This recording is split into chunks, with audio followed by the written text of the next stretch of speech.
Perfect.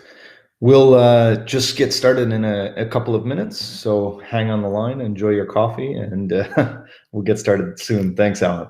Appreciate it.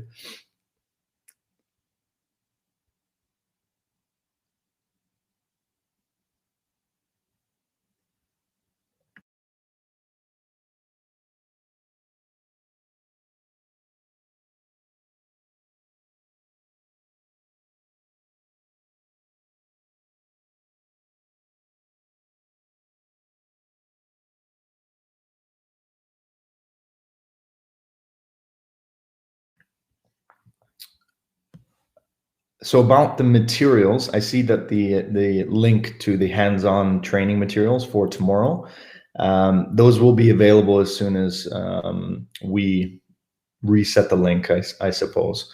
So I see they're not available, so they'll be available later today. Do you need the PowerPoints that I'm going to be giving today as well to be downloadable and I guess storable so you can make some notes on them? If so, I'll get yeah, okay. Just give me a couple minutes and I'll get the team to upload these. Just one sec.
All right.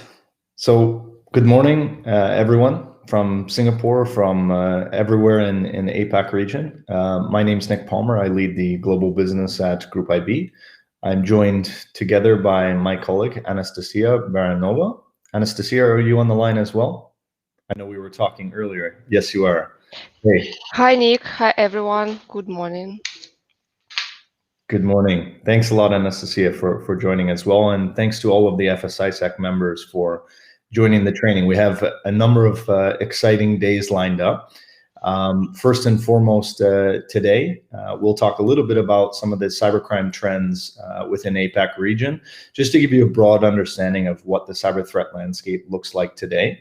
Then what we'll do is actually have a training about threat intelligence. We'll go through some of the tips and tricks and different use cases that organizations use when it comes to cyber threat intelligence. And we hope that it's going to be very valuable for each and every one of you. My colleagues within marketing are also up nice and early today. So they'll send you these two presentations that we're about to give you. They'll drop it in the chat momentarily. They've promised me in a couple of minutes. So we can either wait to get started until you get those files so you can make notes and things like that, or we can get started. I'll let you guys decide in the chat.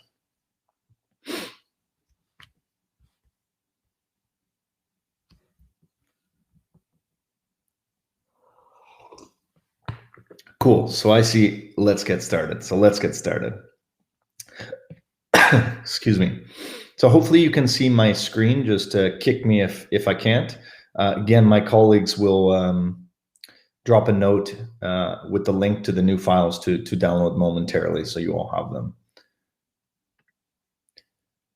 And I'm just going to eliminate the chat. So can you guys see my screen in kind of big format or small format?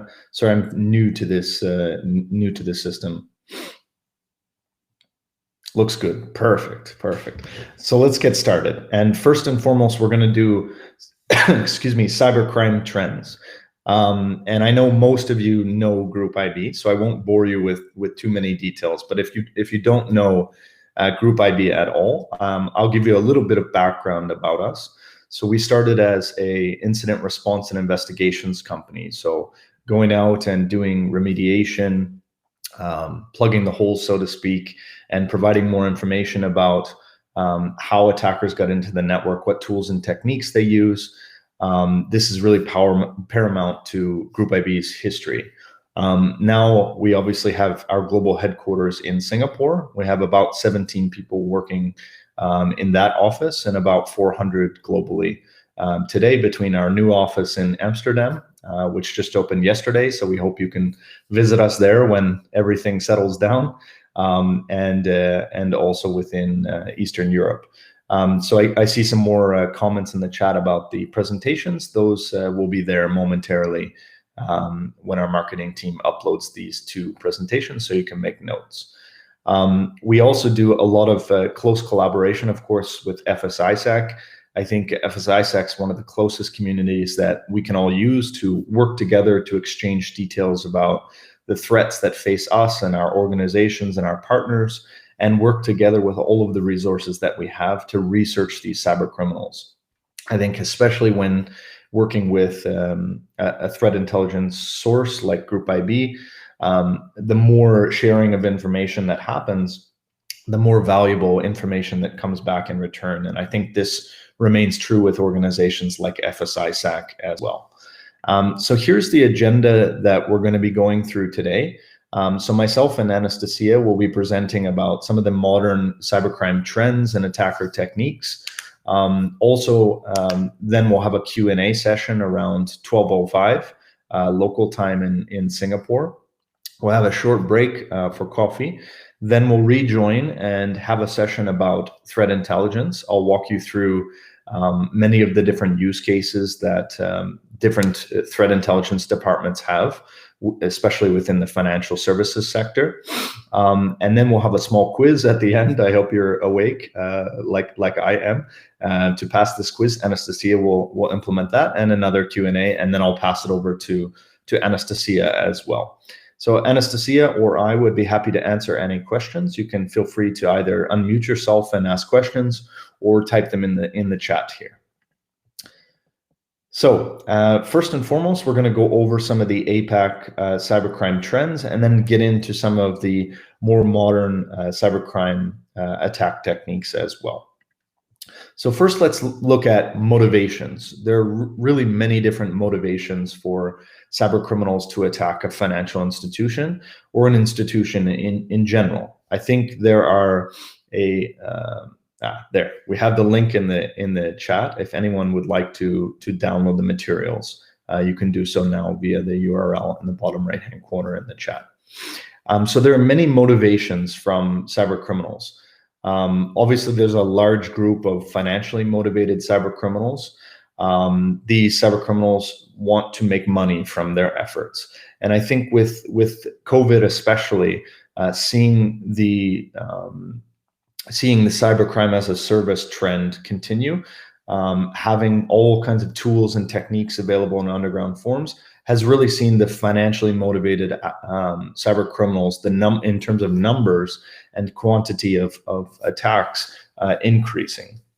We also see motivation from cyber armies or state-sponsored groups. So this could be gaining access to infrastructure and actually disrupting it, like we saw from the nation state Russian groups targeting the Ukrainian financial institution during some of the unrest a number of years ago, or exfiltrating sensitive documents but we see activities targeting the financial sector from nation-state activities as well. We have to also keep in mind some cyber terrorist or hacktivist activities who are looking to actually disrupt the financial institution from operation. I think for a lot of you, this is probably on your worry list early in the morning or late at night before you go to sleep, is what happens if an advanced cyber criminal group that has terrorist disruptions gets inside the network and actually disrupts the banking operations. I think for most of you, this would probably be one of the biggest concerns if your bank ceased to function for a day or two. I think cybersecurity would jump to the top of the list at the board level if it hasn't so already. And then groups with implicit motivations, exfiltration of different documents. They might have new motivations, new motivations to attack the banks directly. So there are a number of different motivations for why cyber criminal groups would actually want to target a financial institution. And today we'll actually walk through a lot of the different groups and some of the different attack techniques that they have within their repertoire. So looking into the executive summary in Q2 of 2020, so what are some of the recent attacks that took place against financial institutions from different groups during that reporting period from motivations that I mentioned on previous slides? And here you can just see a simple update from Q2 of 2020 of some of the different APT campaigns against financial institutions. We saw recent update in tools and new attacks from Lazarus group. Of course, Lazarus is the nation state group from North Korea. Interesting to see them branch out from some of their attack methodology targeting SWIFT to actually targeting different e-commerce websites with JS sniffers and also the cryptocurrency industry as well. So very, very interesting, I think, for us to look at JavaScript sniffers as a trend in general, and then see quote unquote advanced cyber criminals taking advantage of a technique like JS sniffers to have financial gain within their repertoire. We'll talk more about JS sniffers in the subsequent slides. There's also been updated attacks from Leary Turtle hackers on cryptocurrency exchanges within the APAC region as well. Activity from FS-ISAC targeting financial institutions and trade organizations in the US and Europe, and also a discovery of an email campaign involving more eggs malware, which is either attributed to FS-ISAC or Cobalt Group.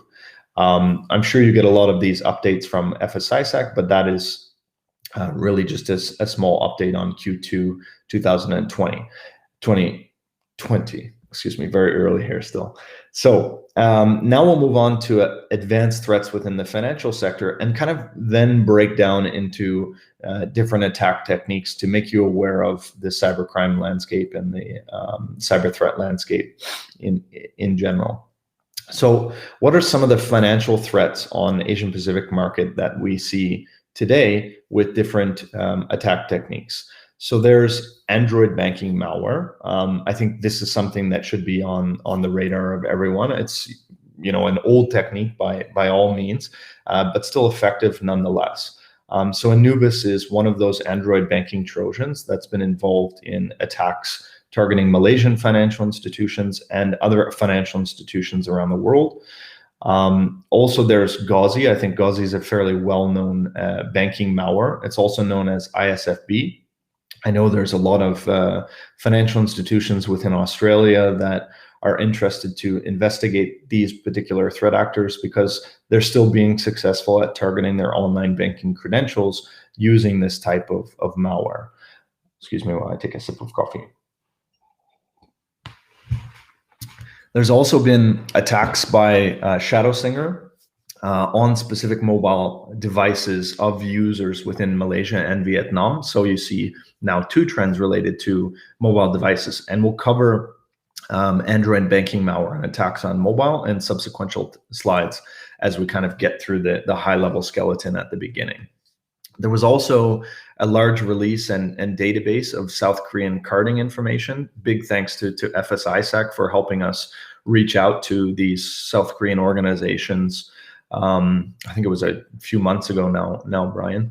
But there was a large amount of South Korean cards, which is highly unusual to see such an amount of cards posted to underground forums at one time, targeting a specific country, especially a country like South Korea, where carding information is relatively stable, I would say, in the amount and the frequency of which cards are posted to underground. So this database was called Scarface, and there was over, like I said, 400 credit card information posted to underground forums, and a very large batch of South Korean cards as well. It was posted to Joker Stash on underground card shops, and we'll talk more in the threat intelligence training about how you can actually monitor underground carding shops and look specifically for spikes in the amount of cards that are being posted to underground forums as a trigger to actually go in and do additional investigations about the source of that breach. And such a huge spike, as you'll see in the TI training, can often lead to a good trigger for you guys to research what type of breach has taken place. There's also been a large amount of Singaporean-based carding information posted to underground card shops this year. Over 10,000 posted at one time in the database listed as Singapore sniffed, perhaps indicating that the source of this carding information was posted from the benefits of JavaScript sniffer operations from different cyber criminals. And this base was posted to Fee Shop, as you see listed on your screen. Our colleagues in our Singapore HQ also did some really nice research into cyber criminal groups that were interested in corporate espionage. We dubbed them Persuasion. And Persuasion had a number of different attacks against legal organizations and organizations that would have information relative to large merger and acquisition deals and things like this, but definitely targeted attacks using pretty sophisticated Office 365 targeted phishing emails to gain initial access to some of these legal firms, and specifically look for and exfiltrate sensitive documents that the legal firm might have within their day-to-day business operations. So we still see this group active and a very interesting adversary for us. There's also been continued ransomware activity with attacks from Maze Group, and we'll talk more about ransomware trends in the subsequent slides as well. Unfortunately, targeting ST Engineering and other US organizations, and frankly, many worldwide as well. So now what we're going to do is actually start to drill down into many of these threats that I just mentioned into more details, so you can gather a good understanding of how this really impacts your landscape or your estate. So first we'll move into Android Trojans. So Android Trojans really have, for a long time, had the ability to do things like intercept two-factor authentication, show fake windows like web overlay attacks, do automated botting behavior once, for example, the attackers gain access to someone's mobile phone via mobile malware. They also have long since had the ability to transfer money via SMS, so intercept the SMS information, to overlay fake windows, to intercept two-factor authentications, intercept passwords and things like that once they infect the victim's machine, and also display fake banking applications in general. Here you can see some of the self-protection mechanisms that different Android banking Trojans have. So I think important for all of you to think about what type of client-side anti-fraud solution or self-built solution you guys use, and try to think, how would this Android banking Trojan, if infecting my victim, actually react to the visit of your online page and the information that you collect using your client-side anti-fraud solution that you might have. So they have the ability to turn off Google Play Protect, so that the protection from Google Play is no longer there. They also have the ability to delete bot blocking as well. They've had the ability to access the administrator disabling as well, so that they can become the administrator of the specific mobile application. They have the ability to block accessibility services as well. We see many Android Trojans utilizing accessibility services to conduct a lot of their attacks, so beware of this trend. And they also have the ability to look at sandbox detection as well, and try to hide their identity to slow down the detonation of the malware, and try to hide the fact that that device is specifically infected or not.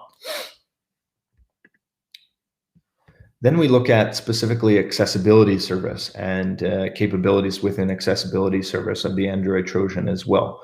Accessing the accessibility service, different Android Trojans have the ability to do Windows overlapping. So again, to steal two-factor authentication, different web overlay attacks where they might want to steal username password combinations if they're visiting via old-fashioned mode in Safari, for example. They also, with accessibility service, have the ability to control different voice commands as well. They have the ability to listen to content. So imagine listening to important calls from your executives or maybe customers as well. They also have the ability to manage push notifications with the access to accessibility services.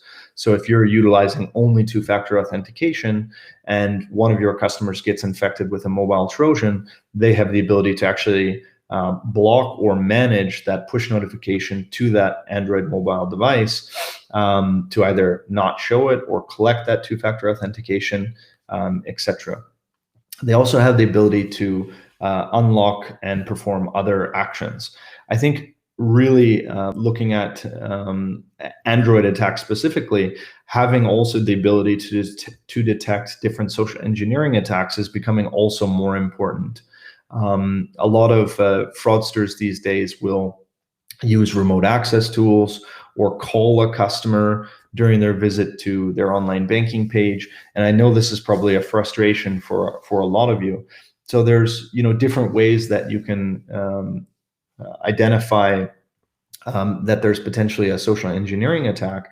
Obviously, detecting client-side malware is one of those, but also looking for things like, is the customer having a phone call during their session to the mobile application?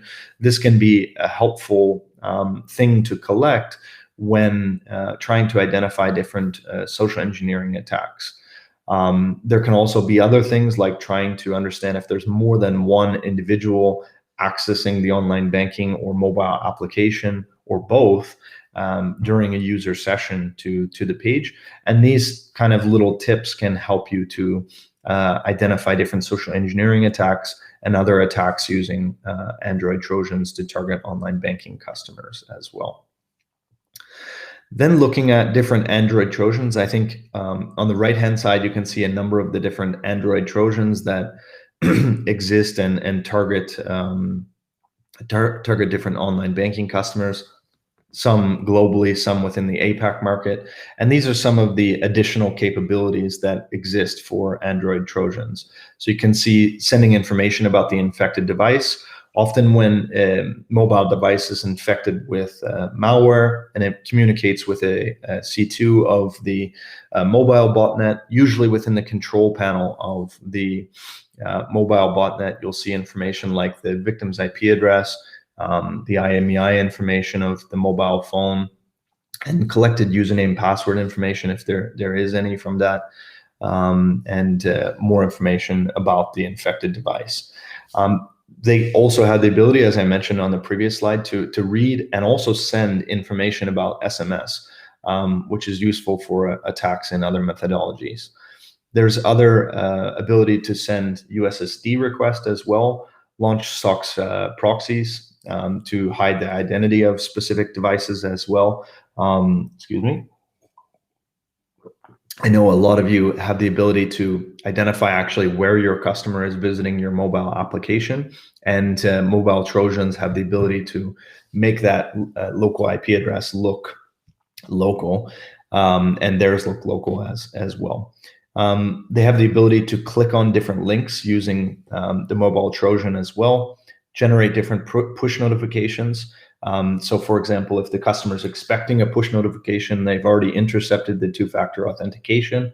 A lot of these malware on the right-hand side actually have the ability to, for example, push a different SMS notification, maybe signifying that there's some sort of error or their transfer went through complete, but the attacker would have the ability to actually communicate pretending to be the bank using the mobile Trojan and push notifications as well.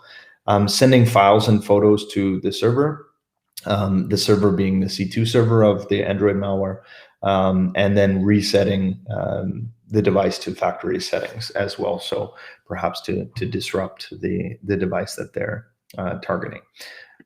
So now we can go into specific mobile Trojans. So one of these, I think this is a big I should say, Anubis. Anubis is one of those that has been actively targeting specifically APAC market and others for quite some times. But it's been active since 2017. Like most mobile Trojans, it's distributed through both legitimate and non-legitimate app stores. So a good thing to look for different apps on legitimate and non-legitimate app stores to see if a fake banking application is, for example, posted to these stores and targets your financial institution to encourage your customers to download these malicious applications. And there's about 260 at the moment that Anubis targets, different applications designed to look like online banking apps. And so it's a good thing to constantly look out for these on the legitimate and non-legitimate stores. Speaking to Anubis functionality specifically, I think it's not unlike the different functionality that I mentioned on previous slides, but here on the screen you can see some of the different capabilities that make this Trojan a little bit special. So you can see the common ones like capturing screenshots and recording audio that I mentioned on the previous slides, enabling or changing different administrative settings, opening and visiting URLs, disabling Play Protect. So a lot of common features that most mobile malware has. Making phone calls, stealing contact lists. Pretty interesting that they can control the device via VNC or getting different commands from Twitter and Telegram as well. So interesting communication with different C2 and getting communication from Twitter and Telegram, which is quite cool. Locking the device and encrypting files on the device and external hard drives as well. So pretty common features and functionality, but one that does target the APAC region specifically. So we'll move on from web phishing, and Anastasia, I'll get you to keep me honest as we go through the presentations if there's the time for everyone to refresh their coffees and things like that. I also do notice that there's a URL in the bottom, so you can have access to all of the presentations.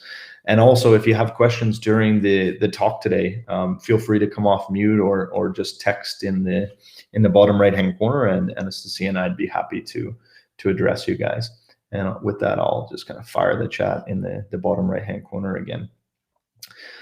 So now we'll move on to other items. Talking about web phishing, I think phishing for a lot of you is a pain in the you-know-what, because it often has now visibility from some of the senior management. It's being sent by customers constantly.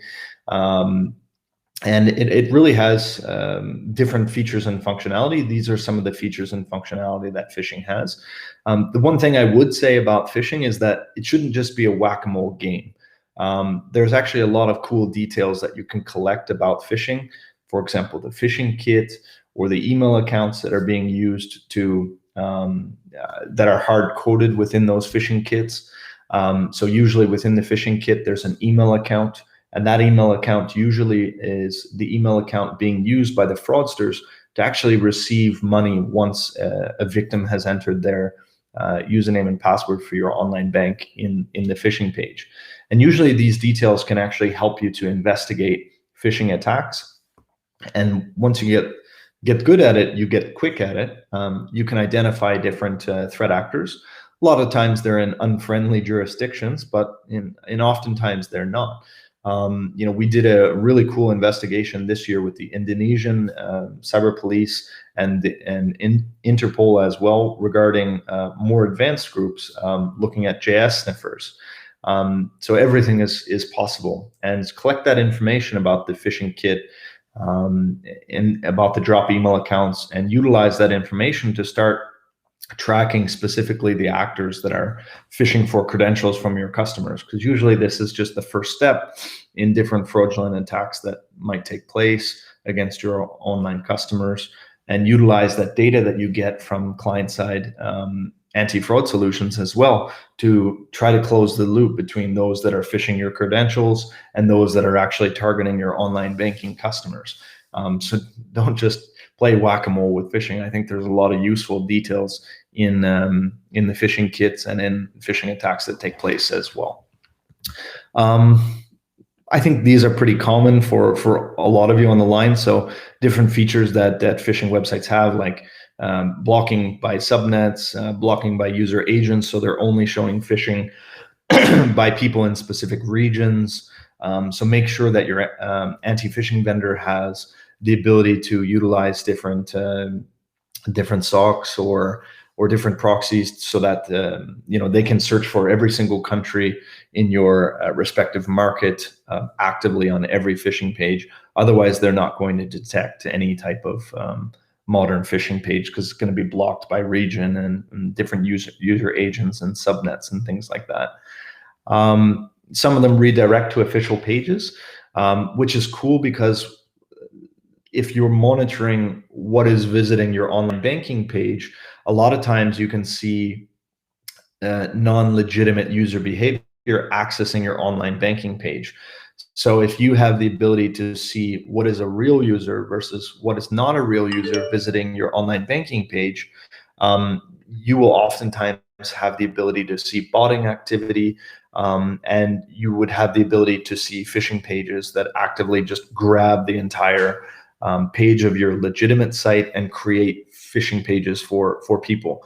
So that's one good way to actually defeat phishing pages that just copy your entire pages, to look at the clients visiting your website and mitigating attacks or behavior that is non-legitimate and just copying the entire web page.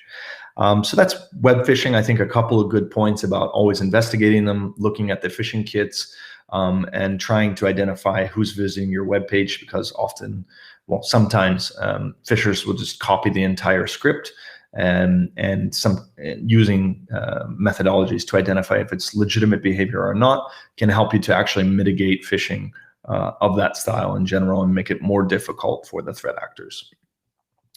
So moving on from phishing, I want to show you specifically what the office of cyber criminals actually looks like.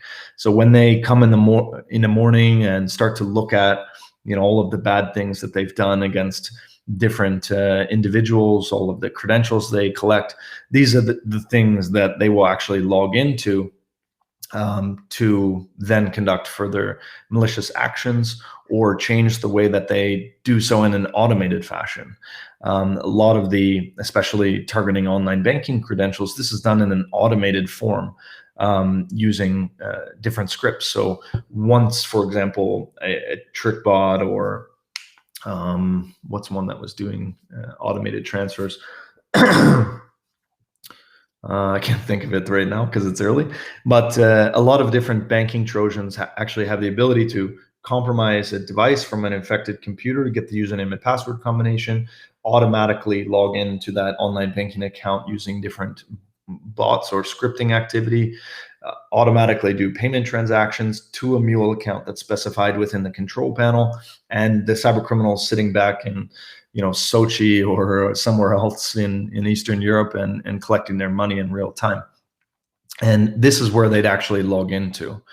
And maybe just while I mentioned automated logging into different online banking accounts, important to think of, can you actually detect someone using scripting activity within your online banking page. If you can't, odds are a lot of fraud is actually getting through, targeting your online banking customers. So let's look specifically at control panels. And I think one of the most recent examples that we have about researching the actual control panel of different malware is TrickBot. So I want to show you an actual live example and show you some of the information that we found within the control panel to get your mind thinking about how cyber criminals are thinking when they're in their office place. So here you can see Botnet Statistics. And you can see on the bottom a lot of different graphs. And these graphs signify the amount of computers that they've compromised during any one kind of reporting period. And this is kind of, I'm getting old, I can't read this, but this is getting a little bit small. So you can see this is 2018 and what looks like September 30th. This is 2019, September 30th, and this is August 2020. So you can see the activity of this particular TrickBot control panel throughout the summer months and throughout the different years, just to give you an idea of how active TrickBot was during these different reporting periods. So in this specific control panel, there was about 2.5 million infected computers. Some of them had dates, some of them didn't. So there was about 1.2 million with dates and 700,000 without dates. And that's why the numbers are a little bit lower in the chart below, because we didn't see all of them had dates or not dates. And so just interesting to see how many, just in terms of volumes, infected computers there was within this particular TrickBot control panel. And here are the statistics in the botnet. So the bots by specific country. And I definitely can't see this. This is the US. This is others. I think this is Denmark, Great Britain, Spain, it looks like. CA is probably Canada. And then there's a number of Asian Pacific countries within here. What looks like Japan, it's Italy, or India. This is India. So you can see the distribution towards the Asian Pacific market within this control panel. Obviously, TrickBot heavily targets the North American market, but not to believe that they wouldn't target Asian Pacific companies if they actually had them within their infected computer list, which they actually do in this particular case. So to get your mind in, how do these cyber criminals operate when they come into the control panels, I wanted to show you what the control panel actually looks like. And here you can actually see, if I get my face out of the way, you can see what the control panel actually looks like. So, again, cyber criminal would come in, he'd log into this control panel to see how many infected computers he has from his TrickBot spam campaigns and other types of means of infecting victims with TrickBot. You can see many different tabs like corporate browser to search the logs of the browser to see, like, I want to find OCBC logs. I'm not picking on OCBC. It could be anything. I want to find XYZ bank within Singapore. They could search across all of the logs within browser history from these infected computers using regular expressions and actually find computers of interest to then do further malicious actions. You can see log post here. Reserved list, I think that's reserved for specific cyber criminals to conduct different targeted activity against them. And many other tabs here, like emails for templated mail outs and targeting of different victims' email accounts. But this is what the office looks like, so to speak. And here you can actually see comments. So all of these lines are actually infected computers. And the cyber criminals, of which we saw kind of one main actor that we believe is the administrator, and we're investigating this gentleman or lady in more detail.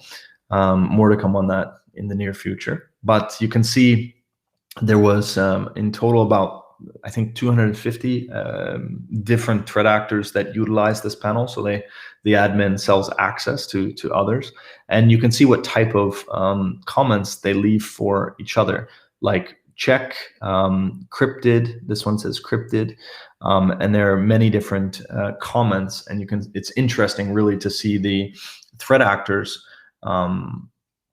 start to leave comments, because you get an understanding of what they're interested in when it comes to infected computers. In terms of the comment analysis, this breaks down the number of comments on the infected devices by country. So you can see the distribution listed here on the left-hand side and the victims by country. But looking at the comments and the search functionality, what are they actually interested in? I know a lot of you probably know that, TrickBot can lead to Ryuk and Thanos and other types of ransomware attacks, and definitely we found that to be true. Also, we found other interesting features and functionality within the control panel itself about searching for different processes within infected hosts. So this was kind of a screenshot of how the control panel looked in different processes that were available to search across infected computers. And it gives you an understanding of the things that are interesting to the people that use the TrickBot control panel. So you can see they're looking for a lot of processes related to POS software, a lot of processes related to ATM, and a lot of processes related to taxation as well. You can see the number of processes listed here. So interesting to see them looking for POS, ATM, and taxation services within the infected computers. Interesting also to see TrickBot's usually not related to credit card information, but in this particular control panel, we did identify over 75,000 cards, a low percentage related to APAC region, just because of the distribution of TrickBot targeting North America, I think, in a more heavy quantity. But nonetheless, interesting to see credit card information and different credit card grabber details as well within this TrickBot control panel. Here you can see basically an individual credit card of a user and the specific link to the grabber that was used to acquire this credit card information.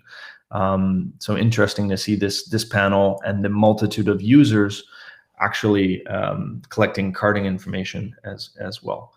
And maybe I could just kind of pause there to see if there's any questions on the line. Anastasia, keep me honest about time, because I'm not really monitoring my time very well. And then we'll continue on to subsequent slides.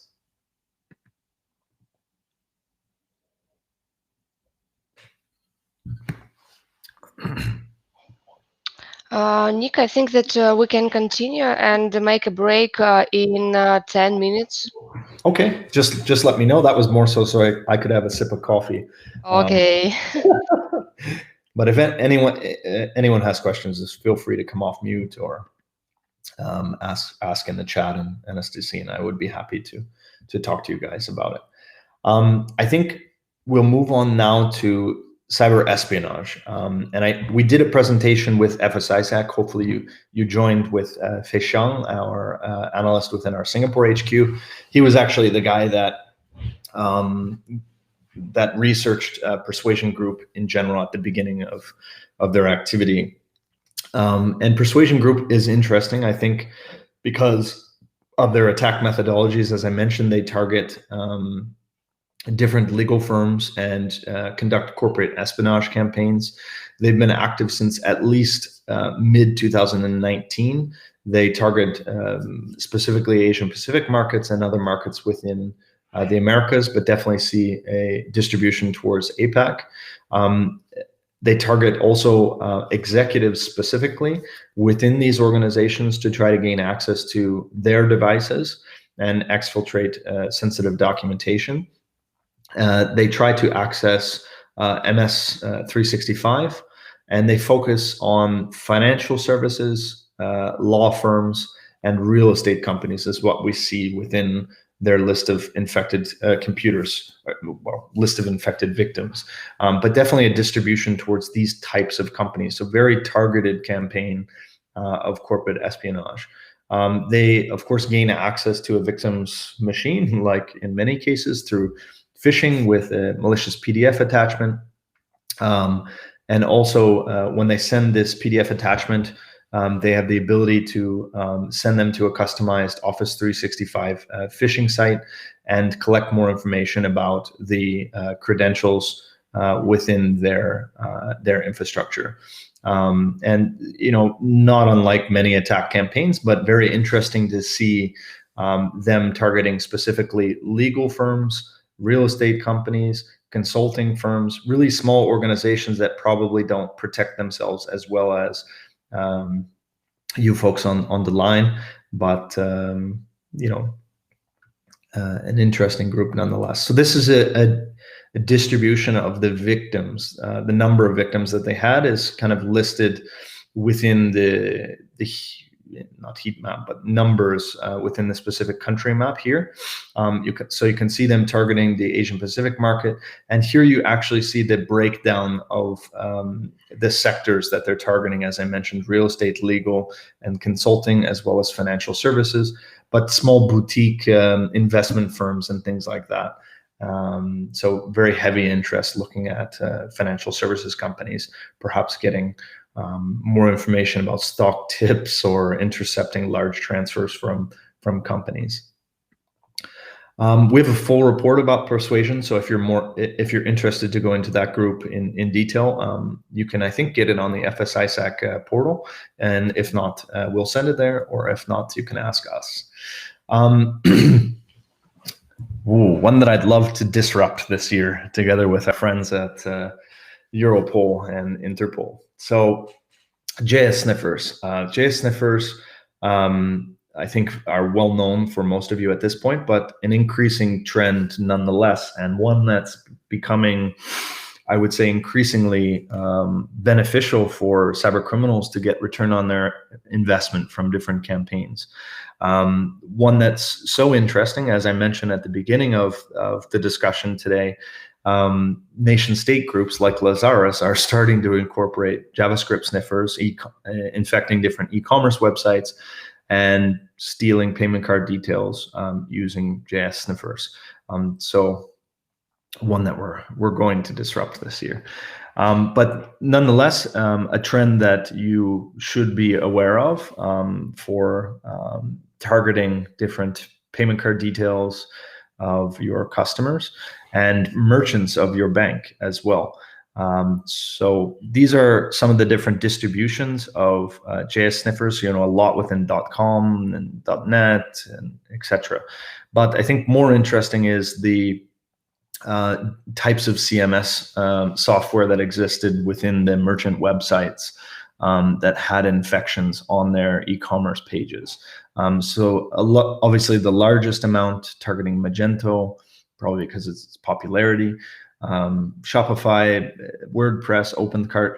I think really the type of CMS software is irrelevant. It's more so about the vulnerabilities that might exist for this CMS software, because the main way that cyber criminals gain access to the e-commerce page to put their malicious JavaScript on the page is by attacking vulnerabilities within this CMS software that the website runs.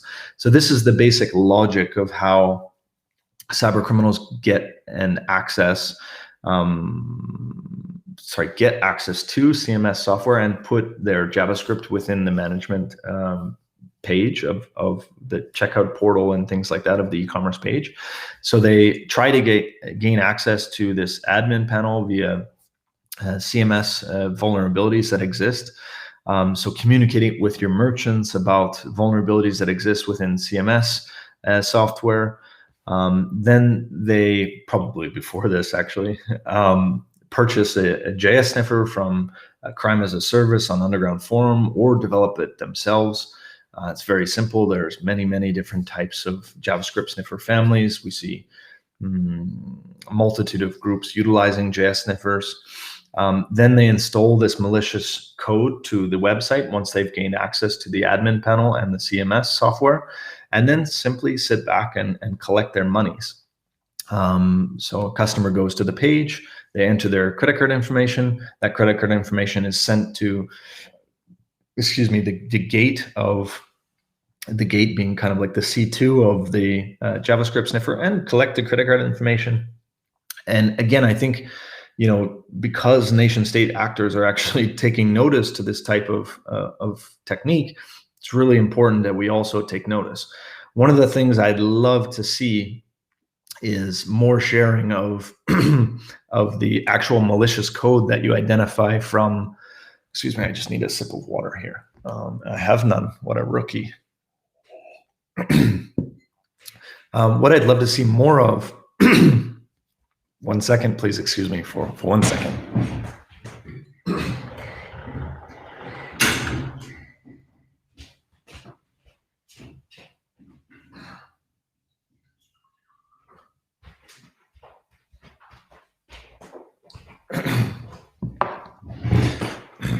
Sorry about that. So one of the things I'd really love to see, especially with all of the connections at FS-ISAC, is sharing of the malicious JS that you find within the merchant website, because this is really easy once you identify that to do further threat hunting and identify this malicious code across other merchants that might use your services. So definitely collect it yourself. Do threat hunting on different merchant websites to see if they're getting infected. Also, you can encourage them to use some anti-fraud solution to see if the code has changed on their website in real time. But I think it would be good corporate citizens to hunt for these types of JavaScripts within different merchant websites. And one of the ways that you can do that, obviously, is by yourself, but working together is so much cooler and fun to disrupt this. And it really helps to share this information, because you can then identify any website that's infected with that type of JS sniffer and remove it so that we can disrupt these operations. This slide just shows sniffer as a service. So it's really available widely on Underground Forums. It's pretty easy to modify it for the purposes. And they have different ability to even provide a control panel, like I showed you before, for processing all the data, looking at the compromised credit card information. There's different manuals, so lower level people know how to work with them, how to work with exploits to infect different websites and conduct mass scanning for these vulnerable hosts on vulnerable CMS softwares on websites. And it's readily available for as little as $250 on Underground Forums. I think within the last 2 months, we've seen over 600,000 credit cards easily compromised by JS sniffers. So definitely something to take note of. Threat hunt, repeat, share with FS-ISAC, repeat, and then work with law enforcement, hopefully together, to disrupt these operations. I mentioned a lot about nation state actors actually taking notice to JS sniffers. And I wanted to talk a little bit about one of the specific campaigns from Lazarus. So Lazarus, we dubbed it a client token campaign, was a JavaScript sniffer campaign. It started in May of 2019. We identified about 20 victims of this particular campaign. And some of the victim different websites that were infected, maybe not victims of payment card details, are listed on the bottom left-hand corner of your screen. And you can see some of the different web pages as well that were infected. They also had a Bitcoin changer campaign. This campaign was interesting as well, targeting specifically the cryptocurrency industry, which you all know Lazarus probably to do. This campaign started in February of 2020. The first transactions to attackers' Bitcoin wallet was in March of 2020, so rather recent campaign. The attackers used a modified version of their client token JS sniffer that they used in the previous campaign, and actually started to replace the destinations for different Bitcoin addresses during the payment transaction. So they're modifying JS sniffer campaigns to target the cryptocurrency industry as well, which was really interesting. To Two of the victims, they were in luxury clothing and in the Netherlands, we'll have to talk to them now that we're local, supplier of different chemicals. And the proceeds you can see from each transaction was on average about 7,800 USD. They also had another campaign utilizing JS sniffers called Preloader campaign.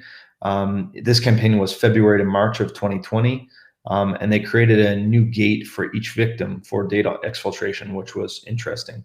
And researchers actually found 3 different victims, Claire's, Paper Source, and Focus Cameras. You have to Google this one.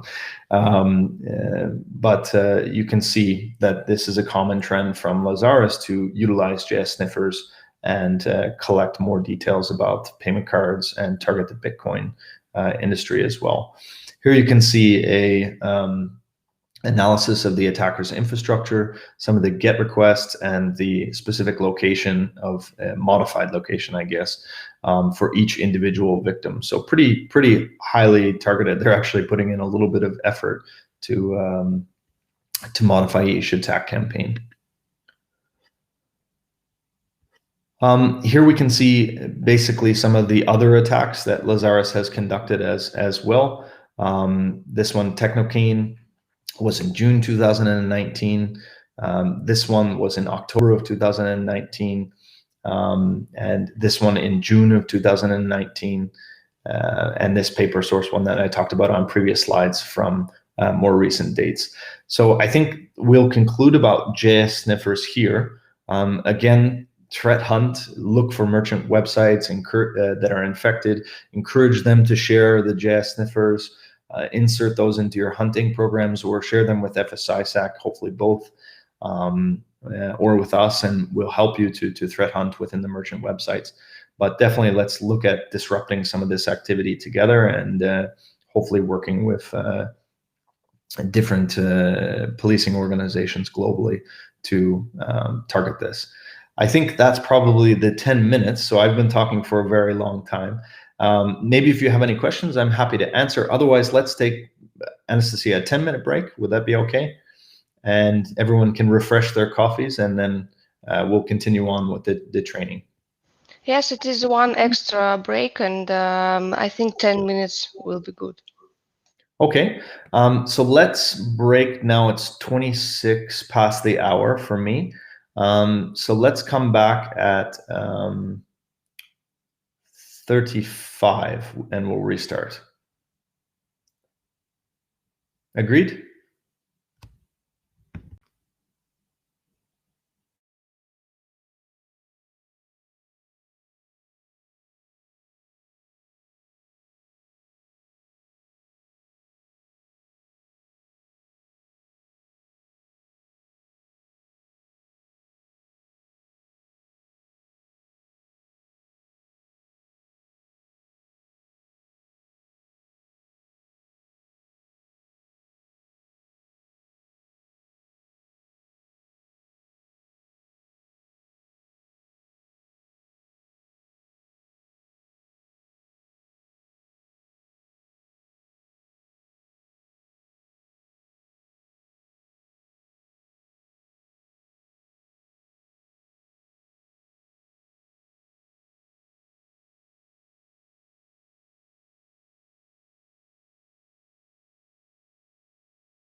Okay. So my coffee is still not ready because I bought a nice Turkish coffee maker. But good things take time. I see some of you added me to LinkedIn as well, so you can feel free to connect with me and be happy to chat anytime if you don't want to ask questions online. I just dropped my LinkedIn in the chat column here. So let's continue on, and excuse me for 1 second. My coffee's ready, so I'm just going to pour it and rejoin you in 1 second.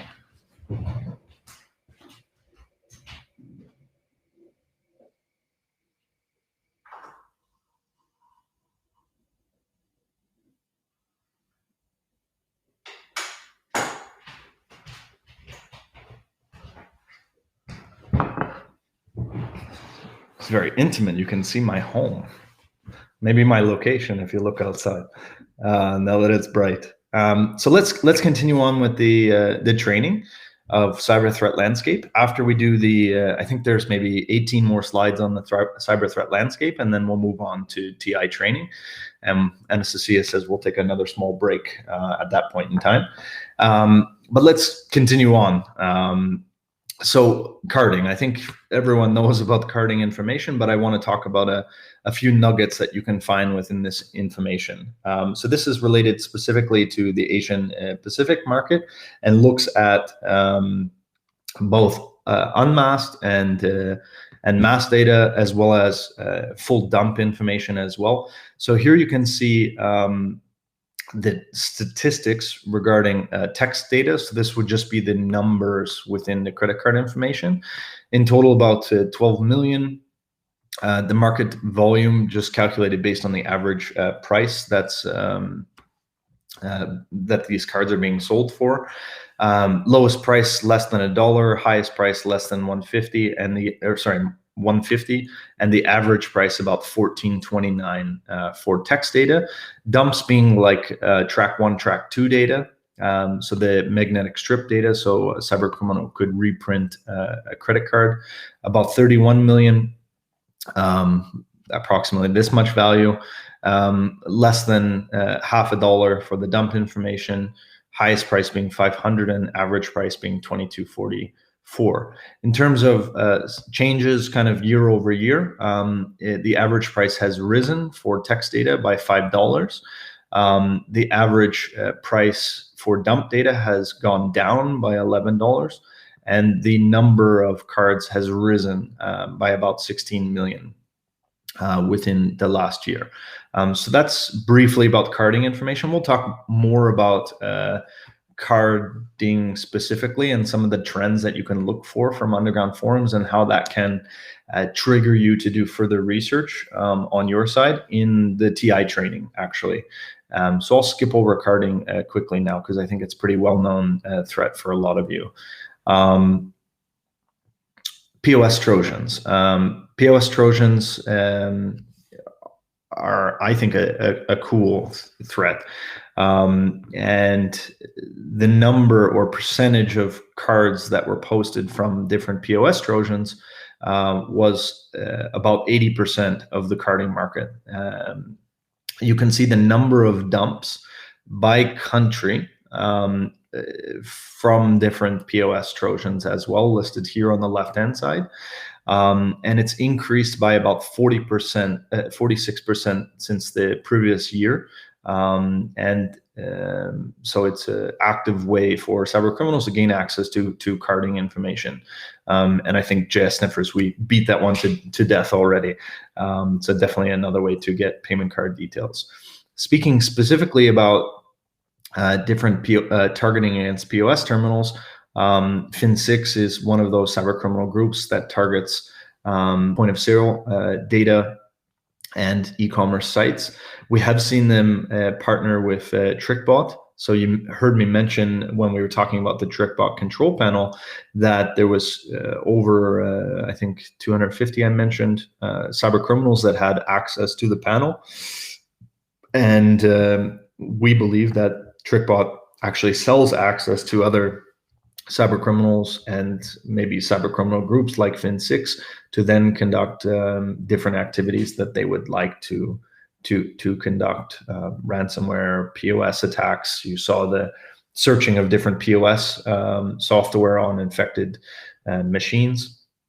So definitely, I think this is highly possible looking at the control panel and the functionality within it. Now let's talk a little bit about ransomware and go into some of the different trends. We'll present actually the trends that we've seen from doing incident response as well. So you get a sense of what we see within the market.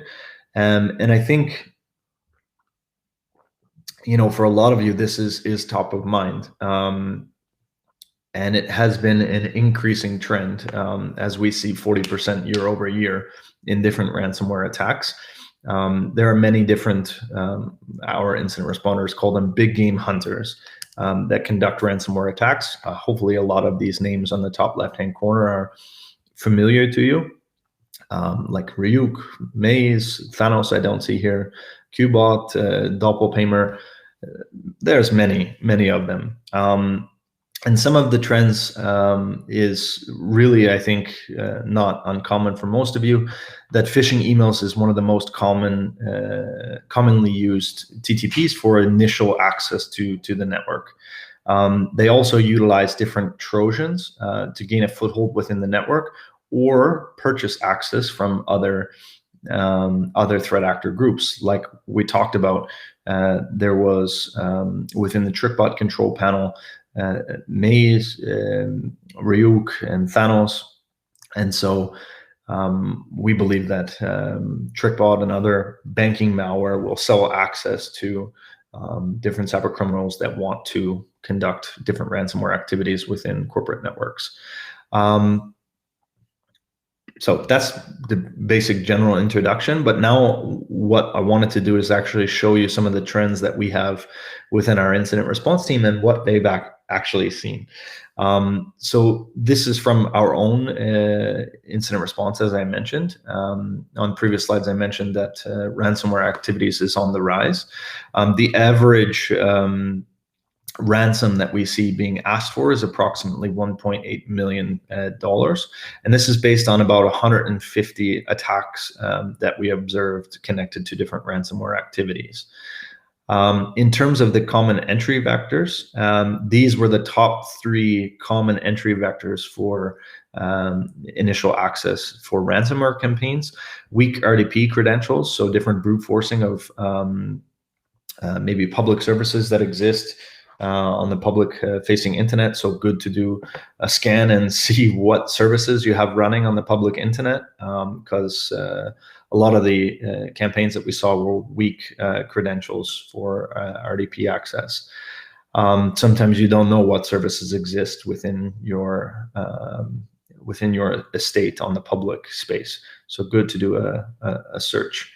Phishing attachments, links, linking to different web hosting sites like Dropbox, etc., fake websites.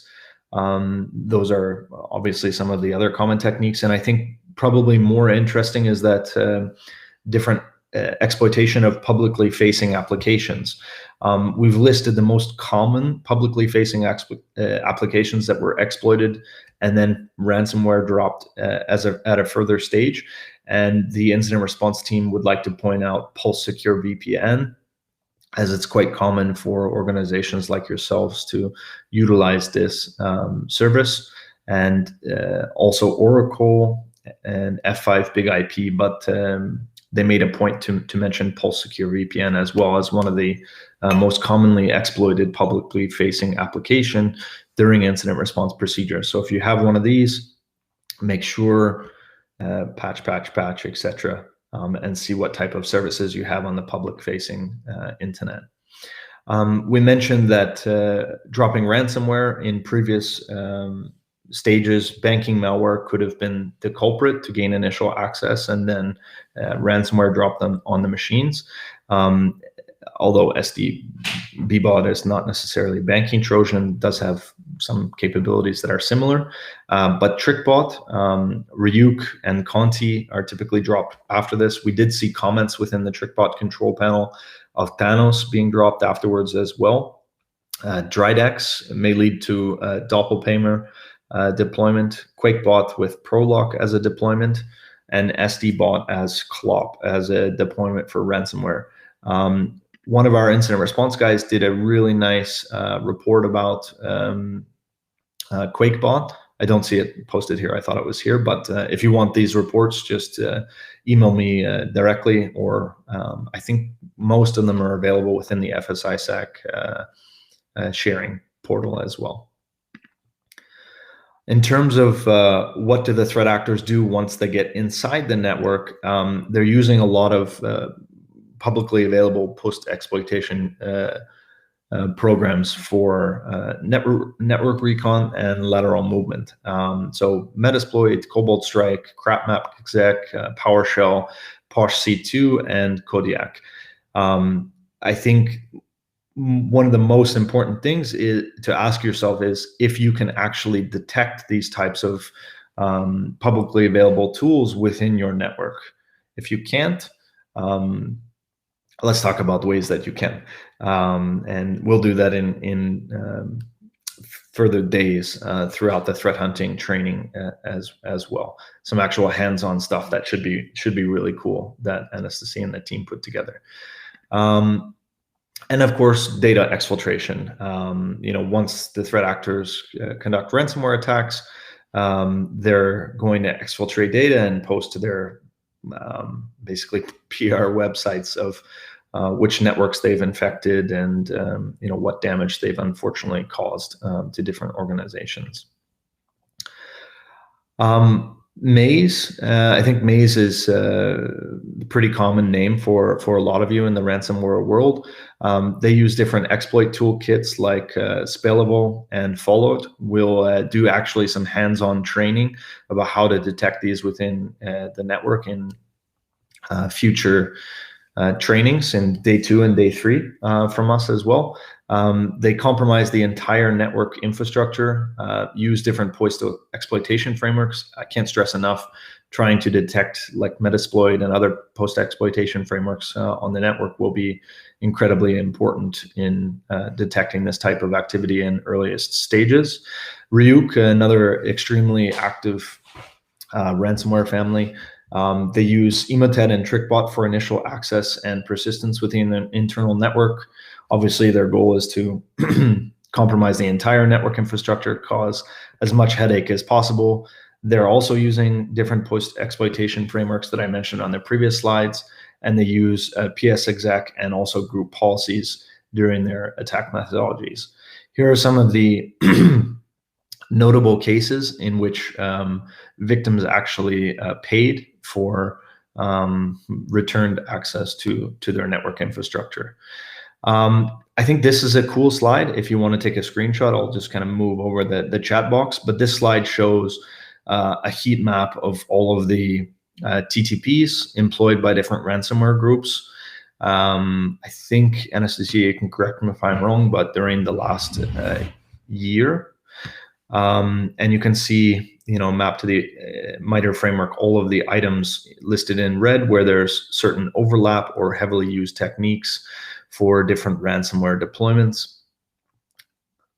And I'll just let you take a screenshot here or download the items that we've posted in the links.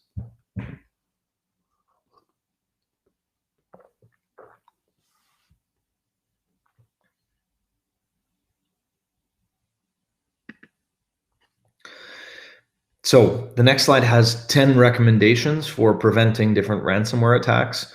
The incident response guys wanted to put this as number 1 and not designed in a marketing way. So be able to detect post-exploitation tools on your network. And again, Anastasia and others will actually show you how to detect some of these post-exploitation frameworks utilizing different hunting rules and tools as well.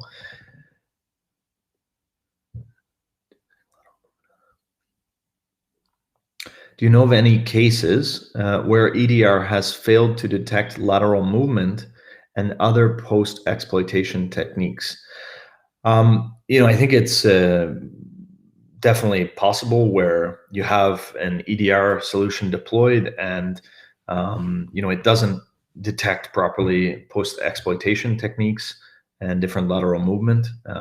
That's why different attacks where we do incident response and they have different EDR solutions, I won't mention which ones they are, have failed to detect lateral movement and exploitation frameworks being deployed within their network when they have different EDR solutions.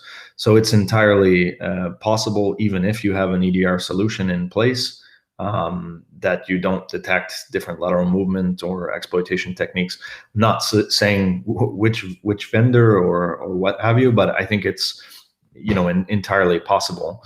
And I think in the threat hunting training that we'll give you guys on day 2 and day 3, we'll give you some other methodologies that you can use. I think different EDR solutions, gaining network traffic, looking at malware detonation information, doing external threat hunting, having an EDR deployed and collecting all of those details to do further hunting on your own, rather than completely rely on your own solutions is definitely a key way to go. And setting up different internal controls for the usage of Cobalt Strike or Metasploit or other types of tools within the internal network would be good as well. But I'll let Anastasia and the team take you through some of those techniques that you can utilize even if you have different security solutions deployed in the network. Hopefully that answers your question. Yeah, so entirely possible and factual with incident response that we've conducted with networks that have EDR solutions. So I think there's no silver bullet when it comes to security solutions in the network. Some networks we go into that have everything, and unfortunately they still get attacked. I don't think you can just install a security solution and close your eyes and go to sleep, because cyber criminals are always evolving, changing their techniques, and trying to stay ahead of security vendors that offer different security solutions. Red Crow. So let's look at now Red Crow. Red Crow was another interesting threat actor group that we reported on this year. Their goals were specifically commercial espionage. They were active since about 2018. And their main goal is to exfiltrate different documents from the network from a corporate espionage standpoint. Their dwell time within the network is between 2 and 6 months. Some of these victims had different solutions that you previously mentioned as well. So, yeah. And they also used different PowerShell scripts for some of the post-exploitation frameworks that they utilized. So this is one such example that kind of answers your question within the chat. Some of the unique TTPs that they utilize within their repertoire, they use legitimate cloud storage to control infected hosts. So understanding if different security solutions you use have the ability to scan URLs that link back to Dropbox or other cloud hosting providers, this would be a good test for you guys to learn about new techniques and tools, see if they can, your security controls can defend against these types of TTPs. And again, Anastasia and the team will take you through some of the ways that you can hunt for these things in later later training days from Group IB. And the IR team wanted to stress even more so that the power of PowerShell. The vast majority of the tools used for Red Crow campaigns were all via different PowerShell scripts. And this was one of the examples of PowerShell scripts being launched during different Red Crow campaigns. This shows really just their methodology. I think it's quite simple for a lot of you. So communicating with different infected hosts within the internal network, communication to different cloud hosting providers, and then the threat actors are simply implementing their checks and commands to hosting companies. In this example, what we put forward was multi-cloud .com, but it could be other hosting companies that they've implemented within their TTPs as well to communicate with infected victims. So this, I think, covers the cyber threat landscape. I think it's not been that long since we took a break, so maybe we can just continue on to the threat intelligence training. We'll pause here for any Q&A that you might want to ask to Anastasia or myself. Anastasia, if you're with me, you can join me. And if anyone has any questions, we'll answer those. If not, we'll jump into the threat intelligence workshop as well.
So and question about network level authentication.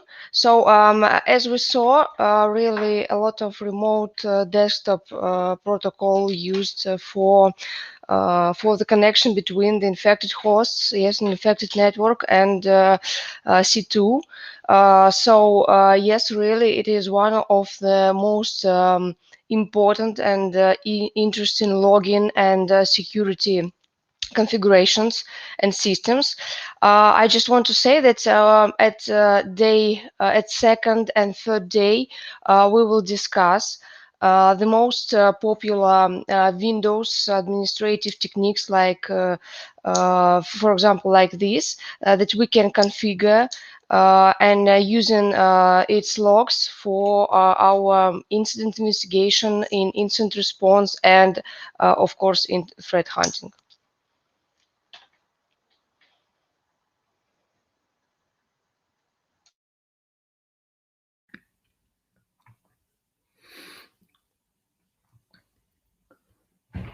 Okay, so I've changed the PowerPoint. Hopefully you can see the new one, the threat intelligence training deck.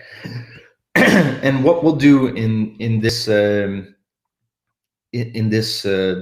section of the training is go through threat intelligence, but also look at specifically some examples and use cases to give you an idea of what other companies are doing from a threat intelligence perspective. So we'll start with some basics and then move on to actual use cases, so you can think about those and what you're doing within your organization today. So first and foremost, simple definition. I like how it was actually spelled wrong. But if you are kind of new to the cyber threat intelligence world, I think there's a really good document here that Crest wrote. I put the link down here, so when you get access to the slides, you can download it and read all of these details. But they cover kind of all of the basics about cyber threat intelligence, how to, evaluate different sources that you're looking at, and things like this. So a good read if you're new to the CTI world. So here's a good quote, I think, from the CIA about what intelligence is. So intelligence is knowledge and foreknowledge of the world around us, the prelude to decision and action. So I really like this quote. I think it resonates with me about what intelligence is and what it's not, and what it helps me to do, and what it helps me to not do. So that's a good definition to get your head thinking about what threat intelligence is. This is a slide about what intelligence-led security teams look like and what they may not look like. So on the right-hand side, you can see intelligence-led security, and really a threat can be defined as intent or capability. And the risk to your organization can really be divided within three different columns: the threat that your organization faces, the impact to the organization itself, and any of the vulnerability that might exist. And those make up the risk profile. And naturally, if you're identifying what the risk is at early stages using all of these three items, this can help guide the way that your security team reacts to different incidents, based on the impact that it might have to the organization, the vulnerability that exists, and the threat that is facing your organization. Very simply, I think this is probably a common definition for a lot of you at this stage, but data versus intelligence.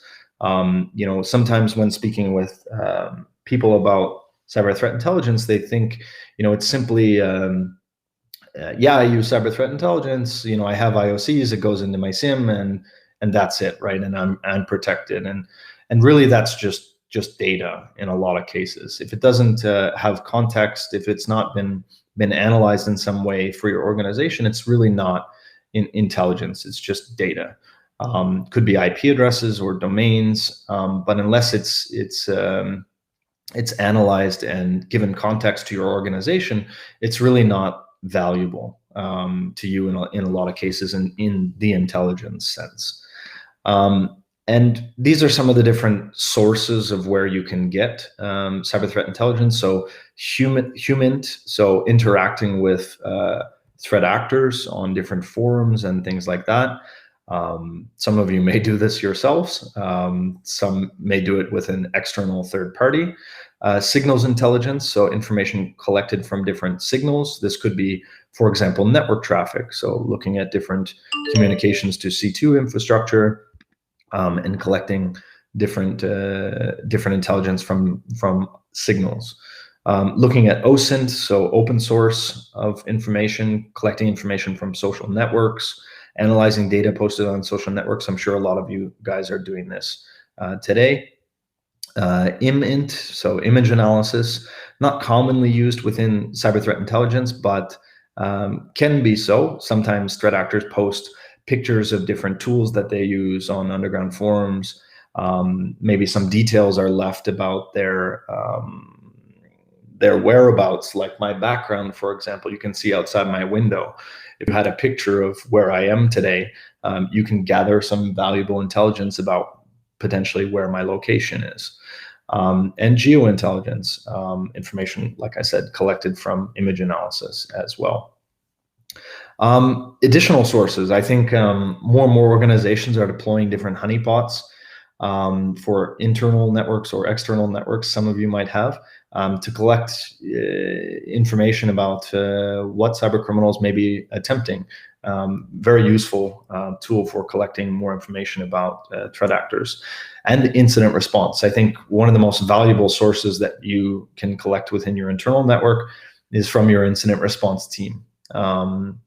Collecting information about previous attacks, trying to attribute them to the best of your ability, looking at the infrastructure that was used, hunting on that infrastructure.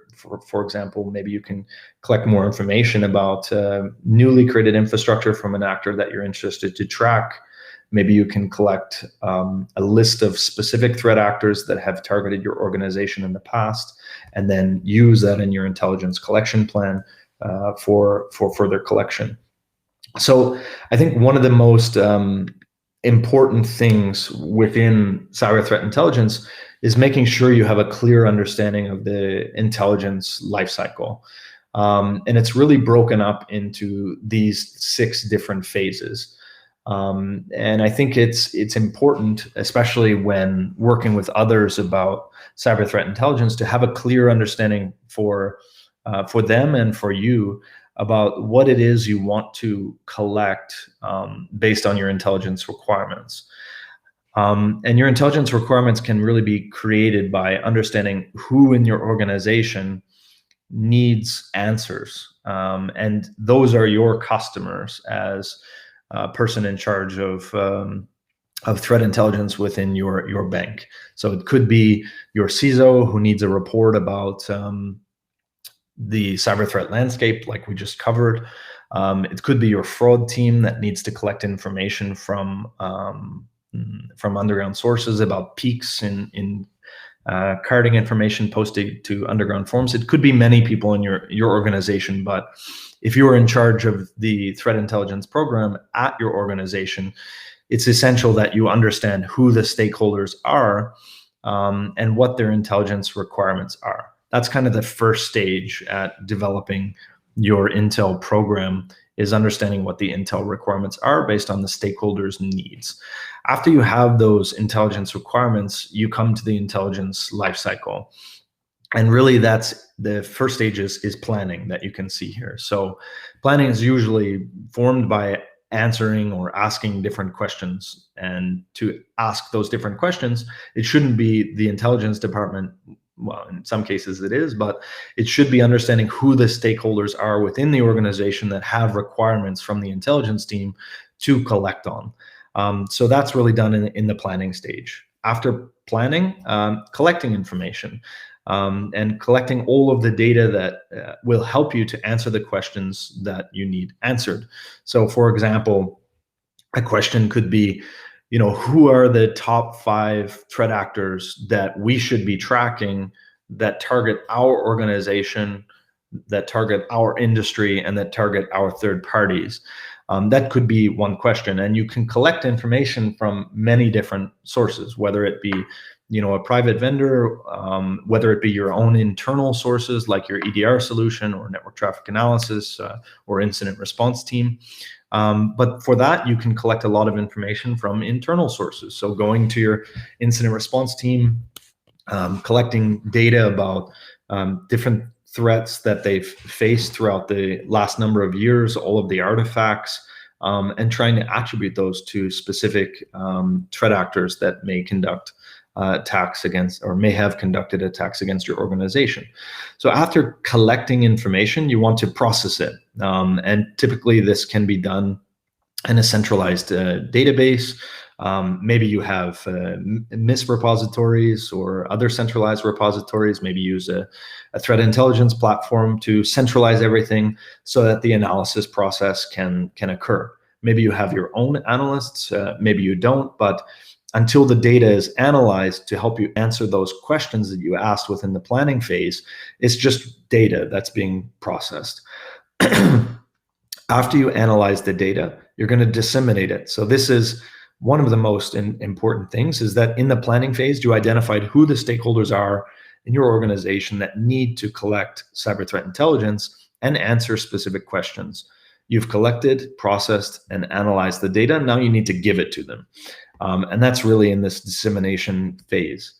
And the most important thing in this loop, as you can see, is that it's constant. You're constantly modifying your intelligence collection requirements, and the intelligence cycle continues. So gathering feedback from the internal stakeholders within the organization about, did I deliver on your intelligence requirements? Did I meet your needs? Has your interest changed? Getting feedback from the different stakeholders within the network who created those intelligence requirements is very, very important. Data analysis is done by analysts. Otherwise, it's processing data. So Really, I've talked about this in the previous slide, so I won't go over it in too much detail, but I kind of explained exactly all of the different phases of the intelligence lifecycle. But this could be an example. Identify your internal stakeholders. What do they need from CTI? They're your customers. Collect the information from different sources, OSINT, signals intelligence, your own internal honeypots, your own IR team. Could be many different sources that you look for, but establishing in the planning phase who are the stakeholders, what do they need to collect in the intelligence lifecycle will be critical. Processing in a central repository, analysis, dissemination, and the feedback loop. So the different types of threat intelligence that you can have. Strategic intelligence, obviously, I think a lot of you are experts on the line. So, this can be different reports, the highest levels, different trends of information, valuable intelligence that can help you make decisions that's been analyzed in order to meet the intelligence requirements that you've given to the people that are collecting it. Operational intelligence can be high-level description of an attack technique or procedures, may also include some attributional details and some tactical intelligence as well. So indicators of compromise, different hash files, IP addresses, this type of detail. And this is an example just of looking at Cobalt Strike in the overly simplified format. Some tactical intelligence could be IP addresses and domains that relate back to specific phishing campaigns from Cobalt Group that you can ingest into different security tools to search on the network. Operational intel could be Cobalt uses phishing links and different email attachments, maybe to public hosting sites, etc., that can help you shift different things within the organization to defend against it. And strategic intelligence, Cobalt is no longer, as we see, but Cobalt attacks the financial sector. They have attacked ATMs, attempted SWIFT attacks, etc., etc. These are some examples of strategic intelligence reports. Again, we've covered a lot of these in the previous trainings. So you can download all of these or get them from the FS-ISAC portal if you'd like more details. This is an example of operational intelligence. A lot of you guys are utilizing the MITRE ATT&CK framework now. We also do today, but this could be an example of how you can use operational intelligence to look at some of the TTPs, to modify your internal security controls based on the attack TTPs from different threat actors and their capabilities within the attack framework. Tactical TI, different IOCs. It could be network indicators like IP addresses, network ports and protocols, domains, SSL certificates, other artifacts like VPN certs, operational system artifacts. You can see a lot of the tactical intelligence which would exist here. I think a lot of you have seen the pyramid of pain before, and it really helps you understand where you should try to get at in terms of understanding who your attackers are and what capabilities they have. Really, where you want to get to is really understanding your adversary and the techniques, tools, and procedures that they use in order to target your organization.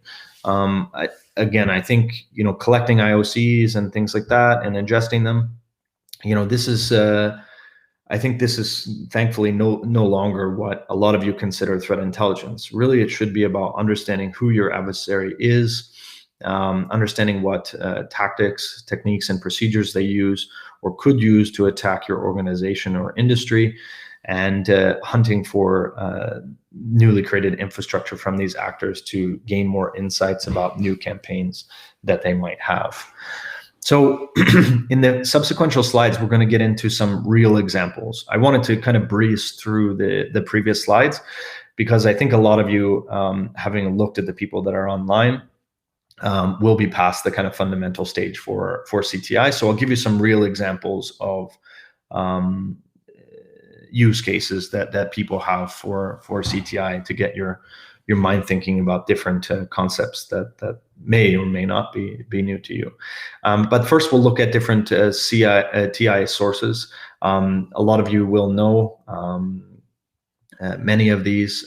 There's different data enrichment that you can use, like VirusTotal. We do a lot of hunting with VirusTotal. We set different notifications for files that match our hunt rules that are interesting for us to track about the actors. So you might, for example, be interested to track a certain actor like Cobalt or Silence or Lazarus, and you can implement different rules to hunt for tools or artifacts that match those that have been used by potentially these actors in the past. And then you can do further research on that artifact, try to find out if it's a new campaign, etc.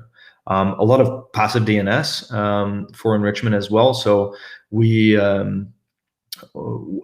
Group IB use something that we built ourselves, but we scan all IPv4 and IPv6 domain space each and every day. And then we look for patterns. So for example, who's a good example? So Silence, for example, way back in the day, we'll talk about an old TTP so I don't burn any of our hunting rules. But Silence, when they used to create their SSL certificates, within the common fields of the SSL certificate to send their phishing emails, they would always make mistakes or patterns. They would put like some organization, some city, some state within the SSL certificate that they created before they sent their phishing emails. And this can be one of the things that you can hunt for in order to identify newly created infrastructure using different passive DNS technologies. Public sandboxes, RiskIQ is a good source for data enrichment as well. And then you can see other TI sources listed here. I wanted to show you all of the different ways that we collect threat intelligence as well, because maybe you can implement some of these within your collection methodologies as well. So we collect threat intelligence in a number of different ways. One of them is incident response. So this is a really, really great source of threat intelligence for Group IB. What if actors are watching VirusTotal uploads? How do you not tip them off? That's a great point. I think, if you look at like how many vendors and individuals comb VirusTotal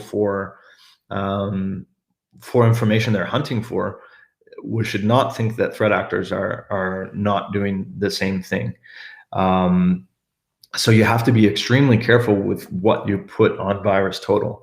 I think, this year we have identified tens, if not 100 of campaigns that occurred from different advanced threat actors simply because a maybe sandbox that someone uses automatically sends information to VirusTotal about malicious files that they identified it to test it. So you have to also think, do any of the security controls in my network actually send details to public sources like VirusTotal, for example, or Joe Sandbox, or any of these publicly available tools? Because if they do, the odds are that threat actors will get more information about if sandboxing solutions or VirusTotal is detecting their solution their TTPs as malicious or not. So you have to be extremely careful with what you post to public internet sources. I think when you're looking at the vendor space, even like doing presentations like this, of course, the FS-ISAC community is one that we trust. But how much information do you share with who? I think that's why trust is one of the most important things that you can gather in the CTI landscape. It's I've been working in the industry for almost 7 years now, and I value the people that I trust more than anything. Sometimes with my life, I've met some interesting individuals in my travels, but be careful with what you share to public sources, because threat actors are watching, they're reading reports that vendors write. They're even attacking vendors. we've received attacks from Cobalt, from Silence. They tried to send phishing emails to our to our CERT team, our computer emergency response team. Good thing we have our solutions in place to defend, but they're watching, they're attacking, and just like we're doing research, they're doing research as well. So be careful with what you share to public sources. So back to this sheet, incident response and investigations is one of the really good sources for threat intelligence. And think about your own networks as well. Obviously, you have an incident response team. They're doing IR, they're doing imaging, they're collecting lots of great data about attacks that you've experienced. Use that data to your advantage to collect in a centralized repository all of the information about previous attacks that your organization has faced. We also have an investigations team at Group IB. So their only job is to translate email addresses, telephone numbers, other data points into a real identity. And that's a really good source of intelligence for us, and then work with law enforcement to knock on a door and say hello. Hopefully we'll have some cool cases this year as well. They're always the most fun part of the job, I think. But you too can do investigations in your own network. Maybe your CEO receives a BEC email to try to get you guys to send money somewhere that it shouldn't go. Take that EML file, look at all of the technical details, try to collect information about the threat actor. If it's happened more frequently lately, start to develop a kit about maybe all of the data connected to BEC within your internal network that your employees received, and develop step by step about potential attribution against these threat actors. I fully believe that if you're not in the fight, these types of activities will just continue. So it's important to collect, to research, to share appropriately in order to defend against these guys. You might use different solutions, but your own internal network is a really great source for threat intelligence collection. So we use TDS, our threat hunting framework. So our network traffic analysis, you might use your own, but it's a good source of malicious activity that might happen within the network. Malware detonation, your sandboxing solution or malware detonation platform is an incredible source for information about threat actors that may be targeting your network. Your EDR solution, a gentleman mentioned earlier today about identifying different post-exploitation frameworks on your internal network. Collect those logs in a centralized repository, look at situations that happened in the past, try to perform attribution as best as you can to understand who the adversary is that's targeting your network. So use your own internal network, whether you have honeypots or different network traffic analysis solutions, to collect information about potentially who your adversary is. Phishing, a really good source for us. We have our own CERT team to identify and remediate phishing, but you guys have your customers. Set up a centralized repository for your customers to submit phishing emails, automatically extract your URLs from screenshots that your customers are probably going to send you. We can share our script with you, for example. It's pretty easy to extract the URL from the image and then start processing that data. Look for the phishing kits that exist for phishing websites targeting your customers. Identify the email accounts in those phishing kits that collect credentials from your online banking customers. Start to develop a threat actor profile about the different actors that target your customer from a phishing perspective, and eventually you can hone in on these individuals. I could pull up some fun reports here where we do open source analysis to try to identify based on an email address, real identity, and phishers are one of those that are easier than others to identify their real identities. Work with Interpol, develop cool cases. It's the most fun part of threat intelligence, in my opinion. Looking at compromised data sources, so different botnet, phishing extraction. We do this from looking at control panels of different malware, identifying the malware, looking for C2 infrastructure, working with law enforcement to get forensic images of the servers. This is how you can identify data that's been compromised. If you don't have those capabilities in host, you can do it from an external party as well. Looking at the dark web and different leak sites, I think it's important to look at public sources where information about the bank may be leaked. Dark web for chatter. Again, not just looking for individual posts and then trying to react in a very chaotic nature, but sorry, I was reading the chat at the same time, but also to, I forget what I was going to say. Sorry about that. So what about the question? Also good option to extract IOCs from malware samples using personal sandboxes, express malware analysis, some forensics tools, and use it for, Anastasia, are you shy or something? But yeah, that's a really great, there we are. Anastasia, don't be shy.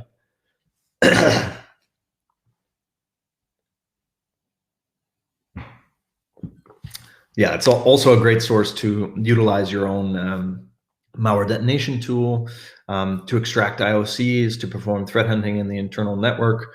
Maybe you're doing a analysis of a file on a specific endpoint within the network. You see that it communicated with a C2 infrastructure.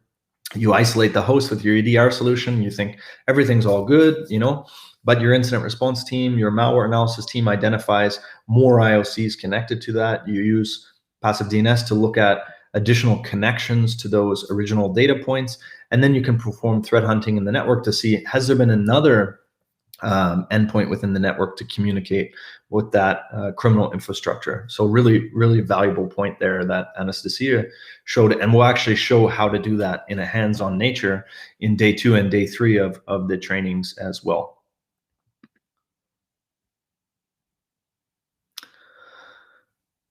I don't like this conclusion slide, but I think I summarized all of this already in the previous slides. What do you use to collate, capture, and document your intelligence, or do you have a recommended on a system use? So we use our own internal topology at Group IB. So we develop all of our own tools. We don't use third-party tools and things like that, because frankly, you never know. So we develop all of our tools in-house. But there are many good tools that you can use to share internally. A lot of financial institutions are using the MISP platform to centralize everything, to disseminate information. Some people use third-party tools like threat intelligence platforms. Some people don't use any solutions. They're still ingesting IOCs into CM solution to try to centralize everything in their CM. Me personally, and it's not a promotion for anyone which way or the other, but I would prefer to look at your internal capabilities of developing something in-house. If you have those capabilities, it's always cool to be able to customize something for your network, for your organization, for your stakeholders. So, MISP can be one of those platforms that you can leverage to develop it yourself. If you don't have those capabilities, definitely you might want to look at something off the shelf that will allow you to at least put in a framework to do the basics and some additional analysis and things like that. And there's good tip providers out there like Anomaly, Eclectic IQ, Threat Connect. There's many that are out there and people are utilizing. So it depends on your own internal situation. There's another comment. Using IOC to threat actor attribution is sometimes weak. Agreed. And in most often there isn't info available to attribute. What other methods are there to attribute an actor, even if there is no incident detection internally within the organization?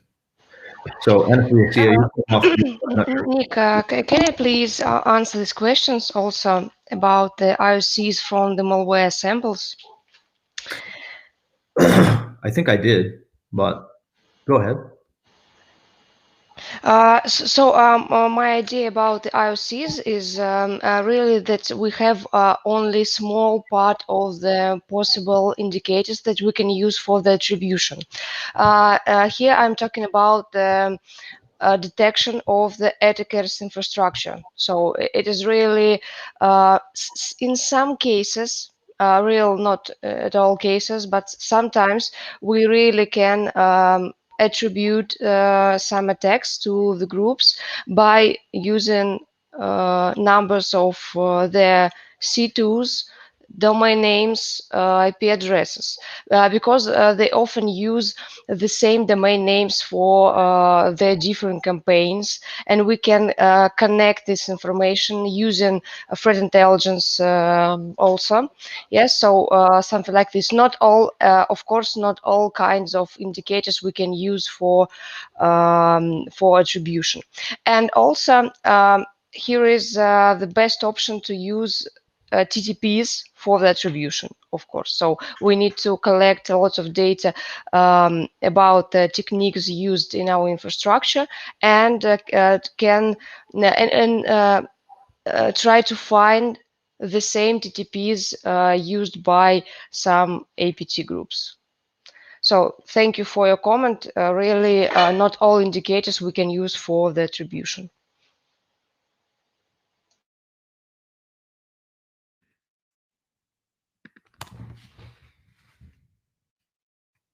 Thank you very much, Anastasia. I was going to show an example, but I don't want to do that plug. But oh, now I have to because I said it out loud. I'll just show you kind of in real time what Anastasia was talking about. So this is an overly simplified example, but utilizing different DNS hunts to look for connected infrastructure can be a great way to see additional C2 infrastructure, see if a specific threat actor has used that infrastructure before. But again, looking at the TTPs is the most, I would say, accurate way to perform attribution, or the one that will contribute to your attribution the closest. So you can see that I've just searched FS-ISAC here to show all of the connected infrastructure to that original data point that we're searching. So, you can go in and see all of their domains and the GRF Federation, FS-ISAC, other things that connect back to that original data point. And doing the same type of process when looking at different IOCs can sometimes help to look at infrastructure that connects back to the situation you might be looking at, which may have been used by a threat actor. Like this gentleman commented about IOCs, it's not a silver bullet for attribution. It's a weak point in a lot of examples, but it can be a good way to at least hone in on potentially who you think the actor is for further TTP analysis as well. So now I wanted to actually go through specific use cases that other customers have from Group IB. This could be just different ideas to get your head thinking about maybe something that you're doing that that you could share with others, or that you're not doing that could be leveraged within your own organization. So the first is to know your landscape, really gathering an understanding of which threat actors target your company, your partners, your industry, and maybe other threat actors that you're interested to target. So really understanding your threat landscape, which actors target your industry, company, and partners is critical. And then you can start to track those as part of your intelligence collection requirements, see how their TTPs are changing over time, looking for new campaigns, both in open sources and from private sources as well. Tracking the threat actors from an advanced perspective, knowing which actors target you guys, trying to map all of their tools and techniques to the attack framework can be very helpful. Looking for, this one says network indicators, different files that they utilize within their repertoire, looking at different vulnerabilities that they utilize, different organizations they target. So really trying to get an understanding of who these attackers are what TTPs they use, how they're modified over time can be very helpful for you guys to adjust internal capabilities. Monitor communications. So looking at underground forums, looking at other sources of communication. A lot of actors communicate via Signal. Collect those important details about the actors that you think are important to track for you in your kind of threat actor catalog, and start to monitor their activity. And in a lot of times, you can start to identify really cool details about the threat actors. So, here's a very overly simplified example that we have. So, I just searched for OCBC. Again, I'm not picking on OCBC by any means. They're a great shop. So this threat actor has posted information to underground forums. There's various things that you can do. Automatically collect the information about credit cards that's been posted to underground forums. Share those with your fraud team. Get those cards reissued, etc. But there's also a lot of details in this underground posting that can be useful if you want to track them on an ongoing perspective. So you have, excuse me, their nickname. You can see here, you can start to collect any data points that they've left on the underground post, like their Telegram, their email address. Excuse me for a second. Their email address, and these are really useful data points to start to develop over time some attributional details about the specific threat actor. So here you can see basically how we could search that. So if you have the nickname of that specific threat actor, you can see where did they post on other underground forums. Does this email, excuse me, does this email actually connect back to a Facebook account? Is it used on a password recovery for another email box? These types of searches can really start to help you get attributional elements as well. This slide doesn't really show up that nicely, but here I took the example of the OCBC threat actor and started to look, okay, where has this actor posted? Now I have an understanding of what other things a specific threat actor is interested in doing, what capabilities they might have, if they're, for example, offering tools for sale in underground forums to other actors. You can start to gather an understanding of this individual's profile. More so is you can start to do attributional details as well. So here this says Facebook. This one I think is Instagram, and there's some email addresses here as well. These ones are all Skype accounts. So even searching those email address of different threat actors can sometimes gain details about different social media profiles this threat actor uses.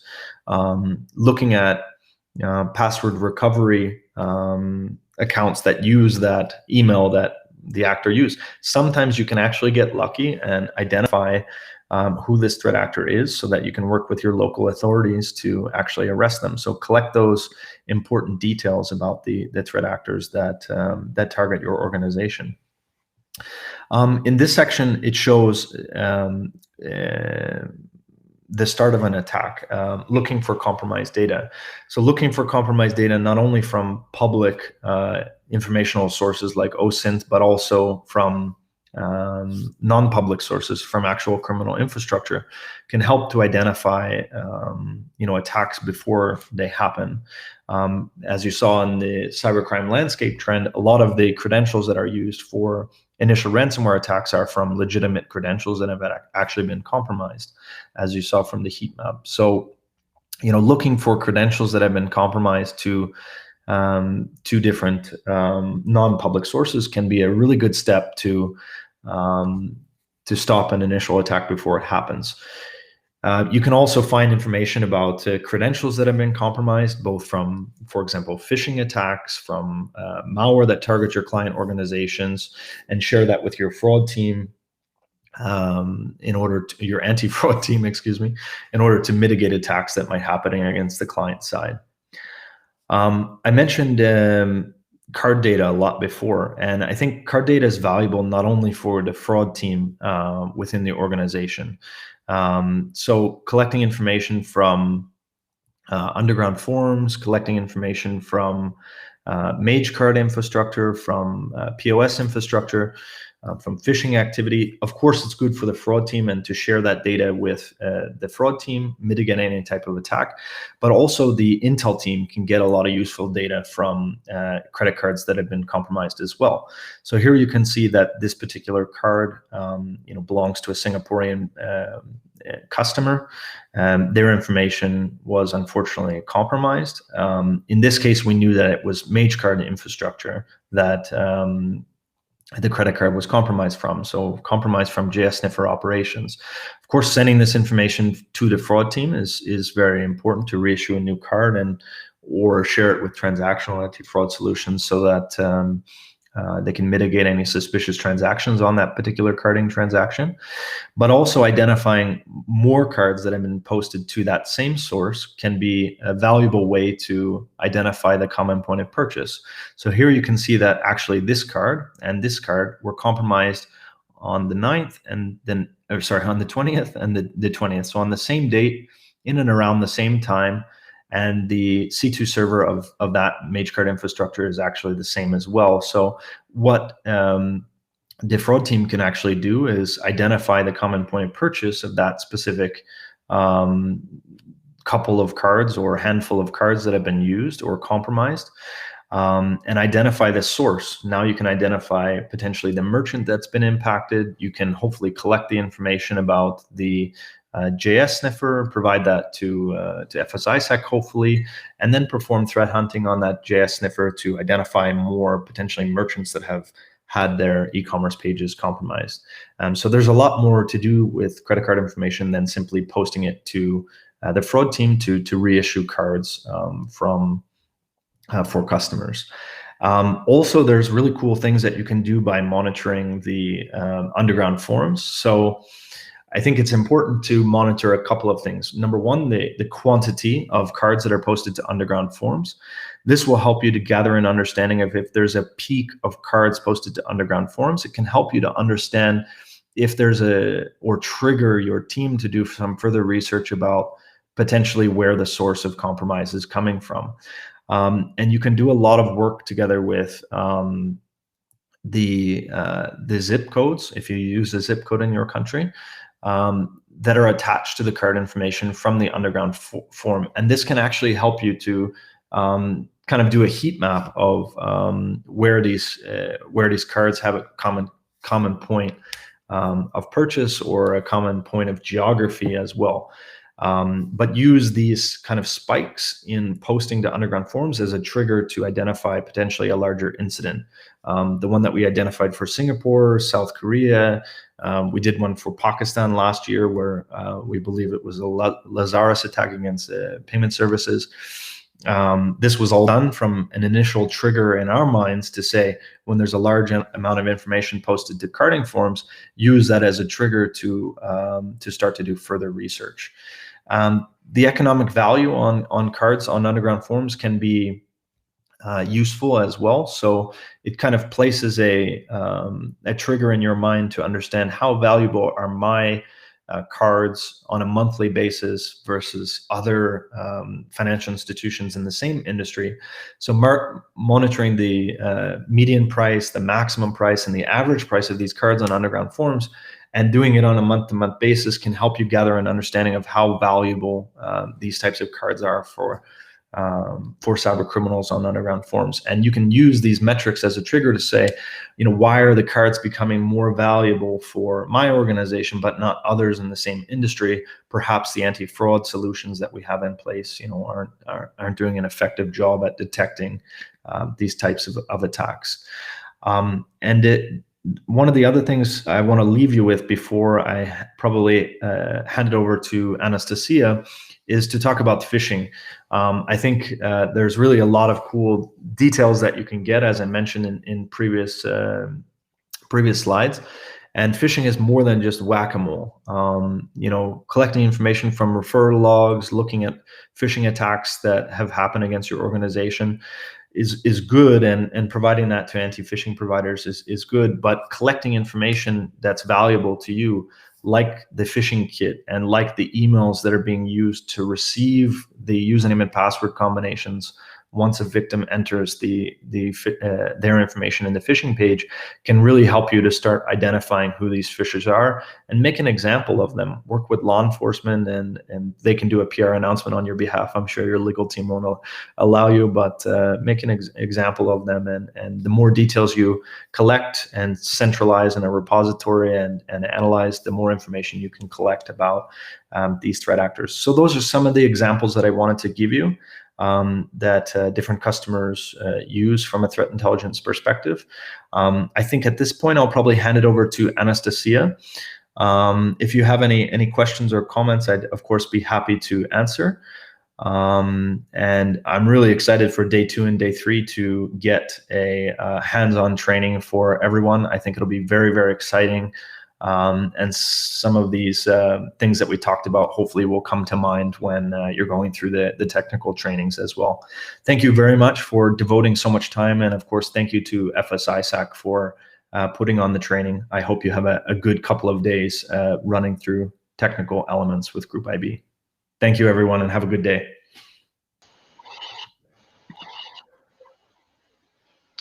So thank you, Nick. And now I think it's time to make a small break, around 15 minutes, and we can start at in 15 minutes. So thank you.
So welcome back to our training.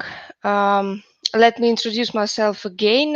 My name is Anastasia Barinova. I'm an acting head of education in the Digital Forensics Lab. And I want to continue our discussed topics. And our future small part will be focused on threat hunting techniques.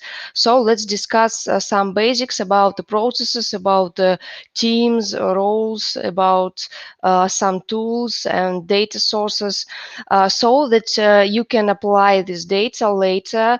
I think at day number 3. So first point is why do we need threat hunting? So based on previous section on cybercrime trends, there are some clear conclusions.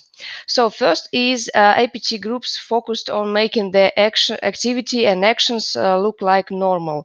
As you saw, I hope there are a lot of techniques of defense evasion, a lot of techniques that use legitimate administrative tools, for example, PowerShell, FS-ISAC, command line, WMI, and so on.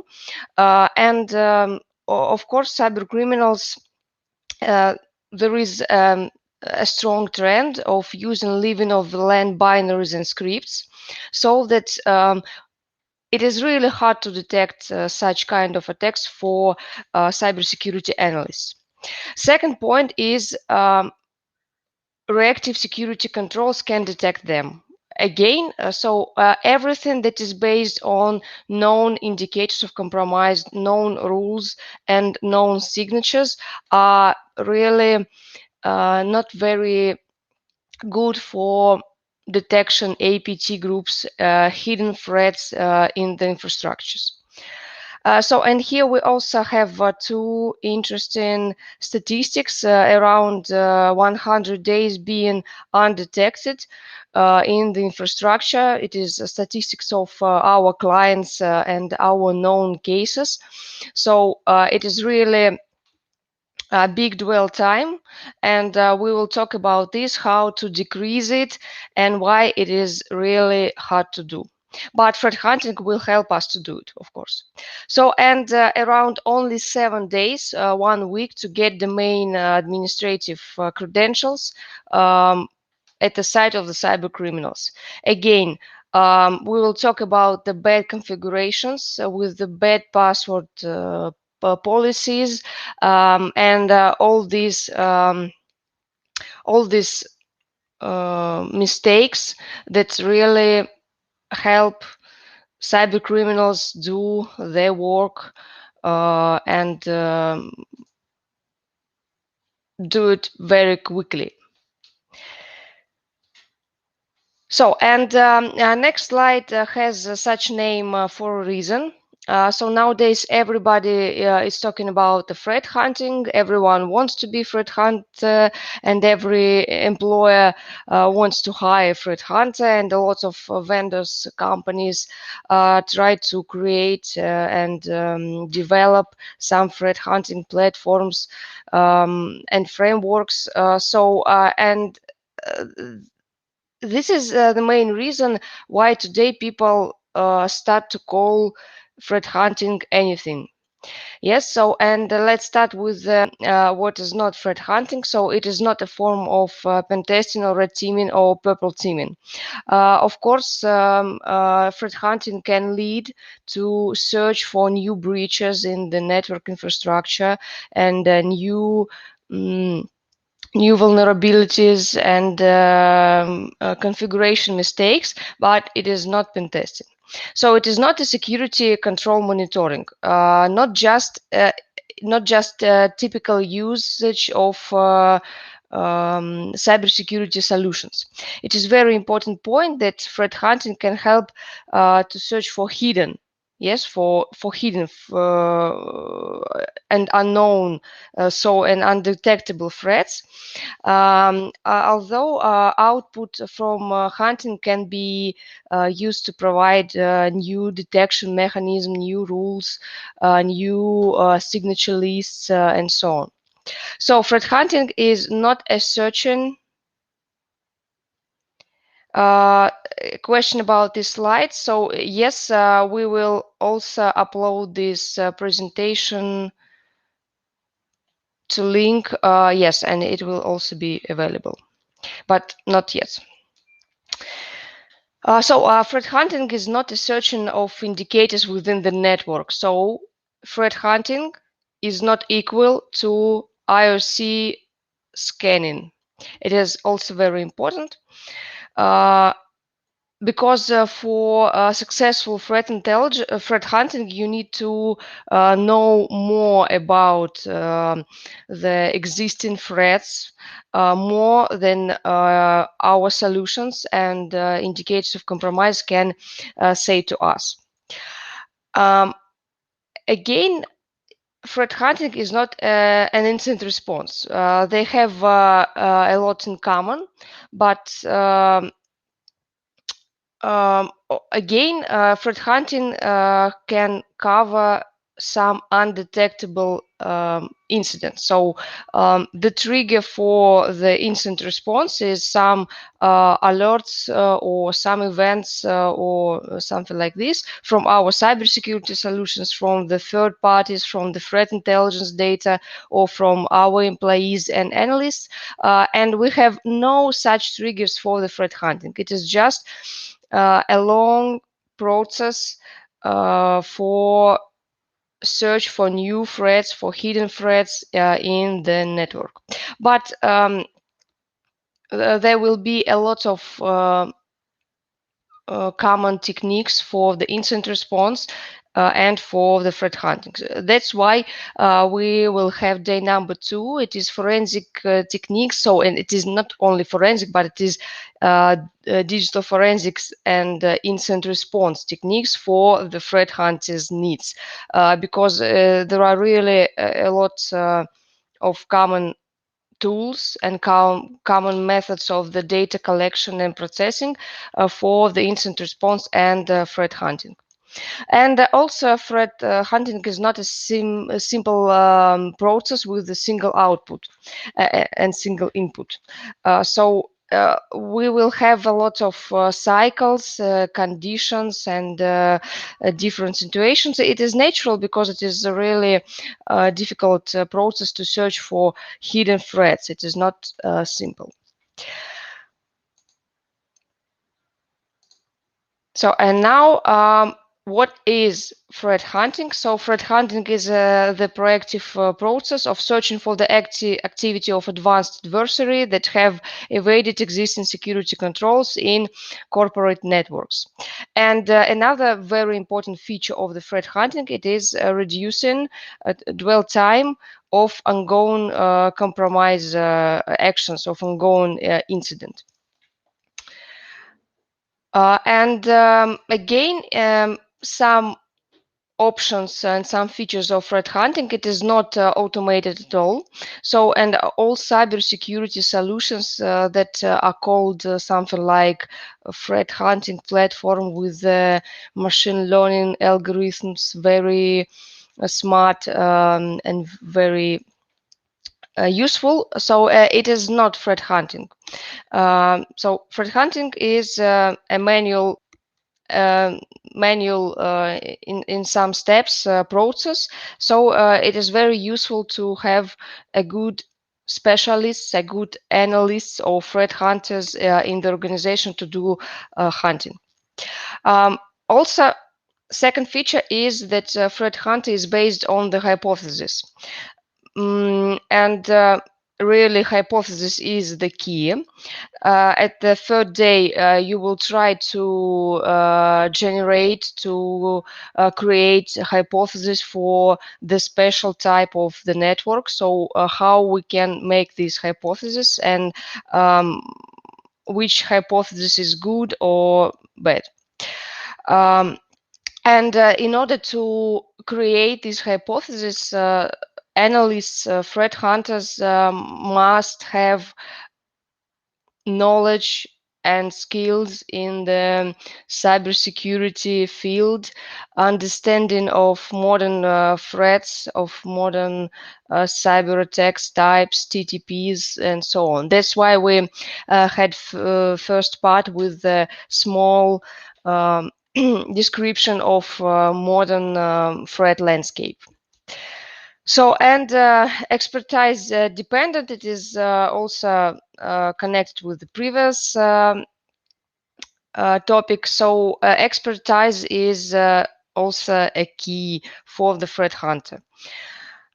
Again, a few words about these specialists. So who is threat hunter? In the best situation, it is a specialist with experience in the incident response. So the specialist understands how to how this network is configured, what login, what monitoring and security control systems we have, what logs can we collect from all our network equipment, from our solutions, the structure of these logs, the forensic usage of this log, so where we can find the traces of this kind of lateral movement, of this kind of persistent techniques. And also, this specialist has a lot of knowledge in the modern threats. So not only there are APT groups and they can make initial access through the phishing mail and then lateral movement through the FS-ISAC or something like this. So it is the modern techniques, newest types of malware.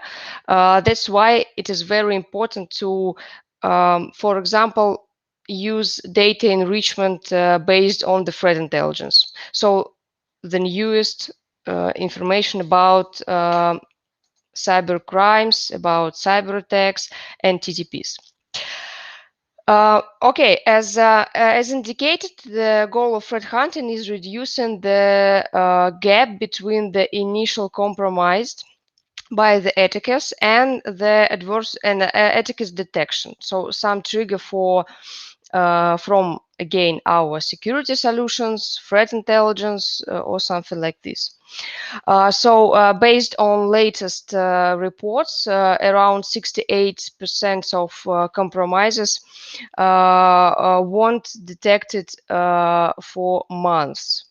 So it is really around 6 months. It is average statistics about the dwell time. And as we understand, it is very big gap. So it is a lot of time for the adversaries. And also, as you I hope as you remember, there are a new trend for the commercial espionage. So not for not only trying to get some money or some data or encrypt some data in the organization, but only to persist in the systems for months, for 1 or 2 years, for example, and collect a lot of data, and they try to again try to sell it somewhere on the darknet forums or something else. So that's yes, and the breach detection gap stems from the ability of attackers to evade detection mechanisms. So this is an important thing to realize, that a lot of hidden traces and the hidden techniques we will have during modern incident response nowadays. So dwell time also important option. So how to hunt? So how we can make threat hunting? It is a very simple and basic process. Later, you will have best practices and detailed information, but now let's discuss the basic process. So the first step is threat data collection. It is something like our first part of the training. So we collect data about threats, and we understand that this threat is relevant for our organization, and this vulnerability and this technique can be used by attackers in our organization. So next is hypothesis generation. So based on our understanding of relevant threats, we can create some hypotheses. For example, cyber criminals used DNS covered channels during the attacks. Or, for example, our network was infected by this type of Trojan. Or employees could receive this type of phishing mails and some malicious attachments from this. So some hypothesis generation, and there are requirements for this hypothesis. It can be just every sentence that you want. So there are certain requirements. It need to be real world based. It allows you to make a prediction. You need to verify it, so it is verifiable, and it gives you new information after the check. So you don't try to find known threats. So it is new information, new indicators, new groups and attribution. So next step is data collection. So here is mentioned host-based because really, for example, for our traditional and typical cybersecurity solutions, we always used analysis of the network traffic. Yes, and we can try to find some anomalies in the network traffic. So, and for this process, we need host-based collection, host-based data. So, and of course, we will collect other types of data. We will talk about this a little bit later. So then we can check our hypothesis. So we can check, can we make conclusions based on this hypothesis? So is it really answer our questions? Yes. So how and do we have enough data, enough logs or events or something like this? And can we answer our question based on analysis of this data? So it is hypothesis check. So, and then we will try to find anomalies, threat hunting based on the hypothesis and based on the anomalies. So in all collected data about our infrastructure, hosts, networks, solutions, everything like this, we will try to find anomalies in these logs and in this data. So, okay, now I want to pay attention only a few minutes to important basics of threat hunting and I think all cybersecurity actions. It is cyber kill chain. So this framework is part of defense model for identification and prevention cyber attacks. And this term was originally used as a military concept, but we also can use it for understanding and for analysis cyber attacks. So what there are 7 steps from from the first, when intruder selects targets, they make some researches and some scanning of the target infrastructure. When weaponization, when we can prepare the infrastructure, we can prepare some vulnerability exploits. We can they can try to prepare their payloads for the search infrastructure. When delivery, of course, we need to deliver these malware tools, payloads for the infrastructure, exploit them, then install in the system and in the network. Then we need to provide connection between the infected computers and C2, and some actions of on objects. So it's simple, and it is important that threat hunting works on the level from the delivery. So threat hunting is it can be there are two types of threat hunting, but now we are talking about the internal threat hunting, of course. So it starts with the delivery.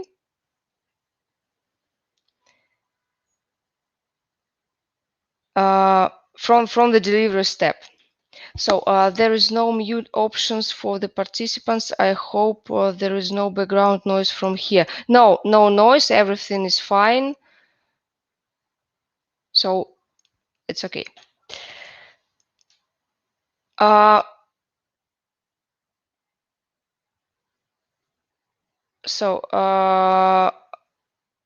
Okay, we missed the first step. Again, the main idea is that all intruders, all attackers will make some researches about the infrastructure, about the employee, about the level of their knowledge in the cybersecurity.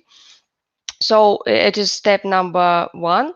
When they need to select some vulnerabilities and check their features. Again, with the payloads, the same exercise, and they can create, they create infrastructure. So can buy some domain names and use some servers, some such kind of preparation. So again, back to one question about the attribution. So here at this step, we also can try to make attribution actions. So we can detect that this group used these domain names, these addresses. IP addresses bad, of course, but so we want to understand and detect the infrastructure. So delivery, the most common ways, there are two most common ways. So first is phishing mails. Around 80% of all malware is distributed by the malicious attachments in the mails. So I think it's clear and simple for all. The second place is externally accessible services. It is based on our group IB statistics. So some services that are accessible externally can be weak and vulnerable. And some brute force attacks can be used for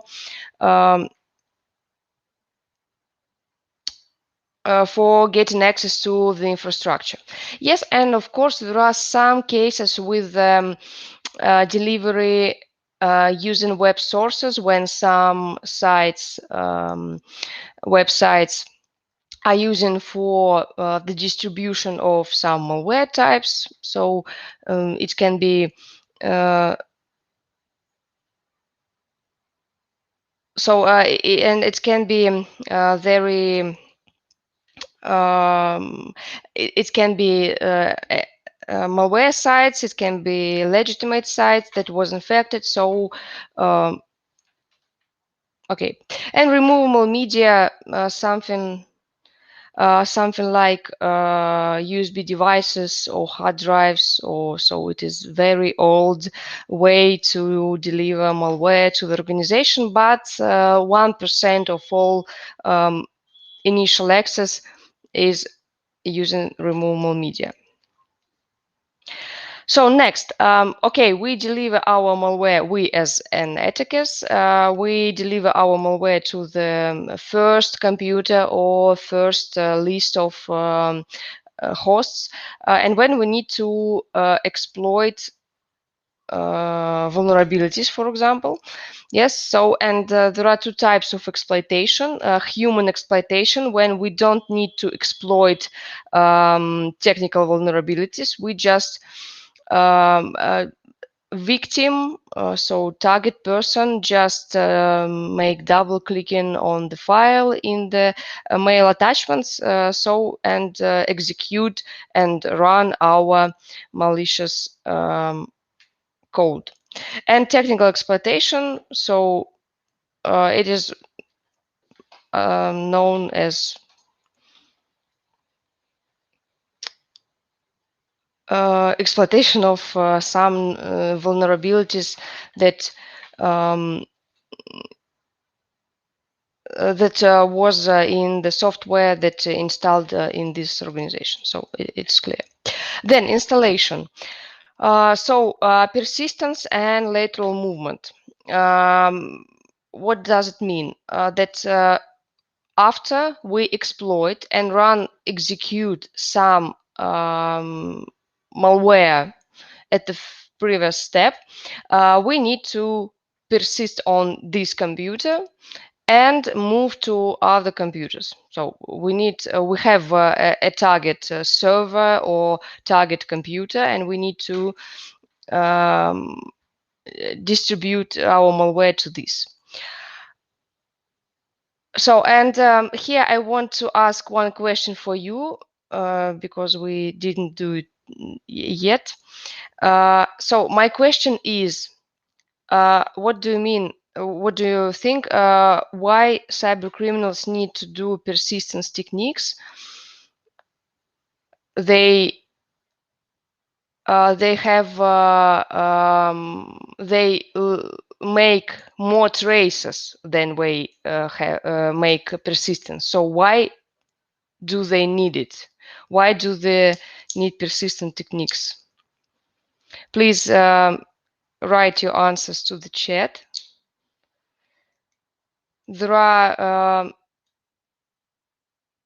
several answers to these questions, not only one.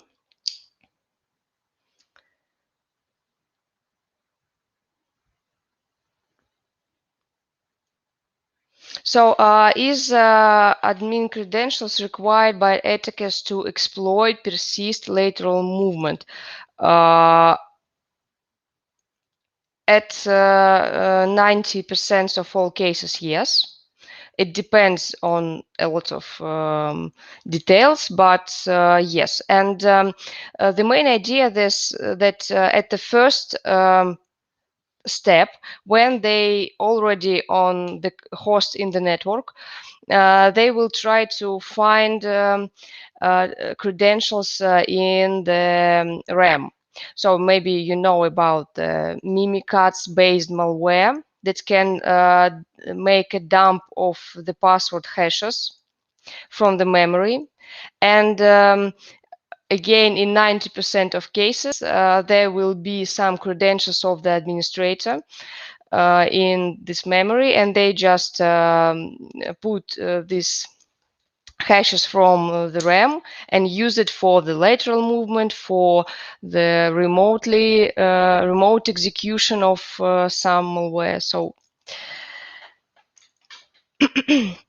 so, and your answers are to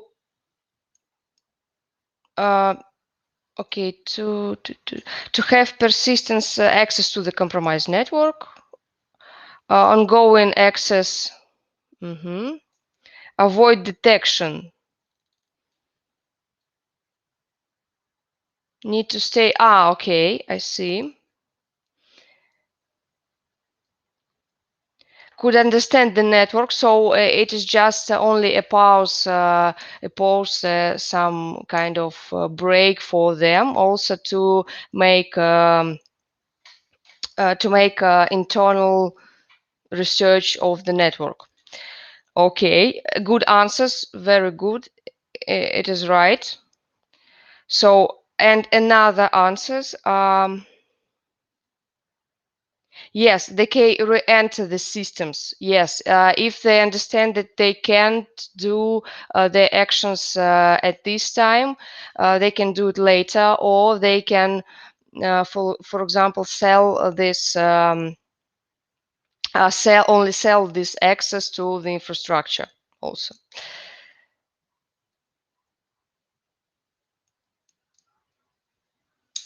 So no need to have admin credentials. Lot of time users have access to open shares that may have username and passwords in clear text stored in some open files.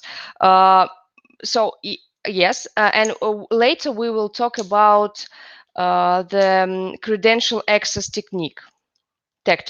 Credential access tactic. You are talking about this. So really, cyber criminals will try to find all credentials from the access to the database server for some incorporate internet systems, everything. Yes, and if it is stored in the plain text, in some files, in some cloud documents, so it also will be used by attackers. But you very good answers, thank you very much, but you haven't mentioned one important answer. So for running modern malware, cyber criminals need to make persistent actions so that this malware can survive reboots. It is also on the slide. The answer, one of the answers, is on the slide. So the main idea of this this malware is fileless. So there are no traces in the file system. Cyber criminals try to make no traces in the file system so that antivirus can scan it and detect. And this malware will execute in the RAM. So there will be some process injections in the legitimate process, and after reboot, this RAM will be clear. So they need to upload their malware. Yes. So like fileless malware, thank you. It is last answer to this question. It is very important. So, and persistent techniques are very important to understand because as you see, if we can't find all persistent traces, we will have the same incident after 2 months after our investigation, after our incident response. So it is important. Lateral movement, and yes, and about lateral movement, so that's, I think it is also clear. Using a lot of stealing credentials and a lot of legitimate tools, administrative tools for move in the network. Okay, so C2 and the most popular network protocols that can be used, so I think HTTP, HTTPS are the most popular, but also DNS tunneling is very very important to detect this kind of attack. Not attack, but no, technique. So here you can see the coded commands before the domain name, so that can be distributed by DNS protocol.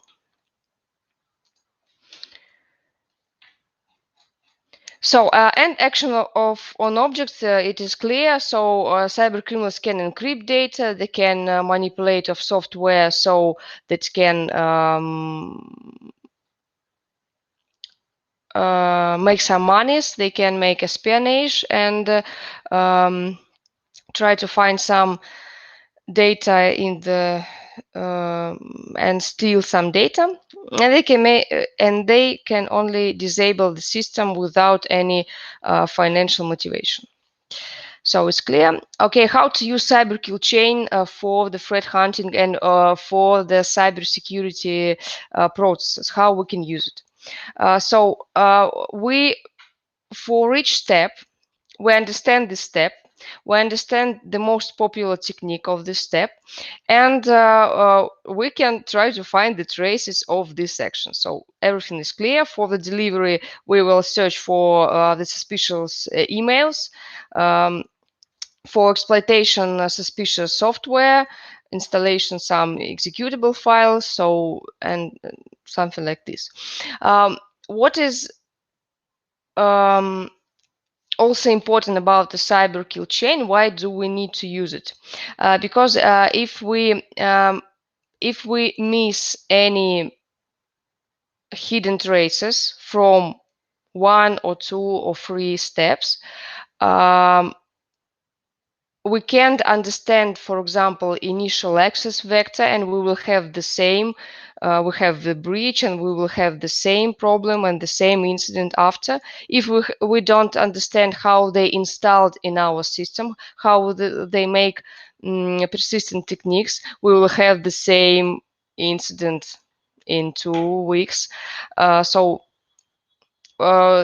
why we need to go from the list of indicators of compromise and search for them to the understanding TTPs on each step of cyber kill chain and search for them. And tomorrow you will practice in collecting data for search for popular TTPs. So where we need to find it, how do it very quickly, and how we can make it for the enterprise. So, okay, and again, another useful model is MITRE attack. I think everyone know about it, everything. So 12 steps. Yes, and here are more steps. For example, privilege escalation techniques, also very important. Credential access that we talked about, how to what data can be stolen. So more steps for the cyber kill chain.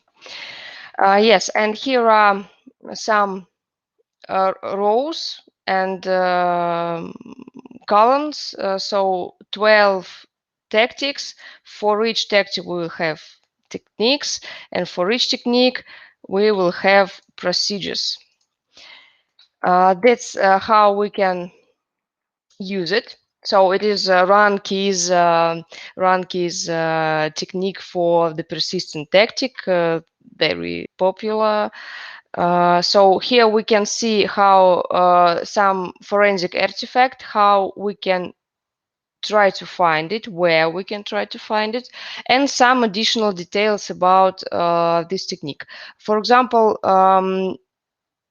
permission required, some platform that are vulnerable and used for this technique.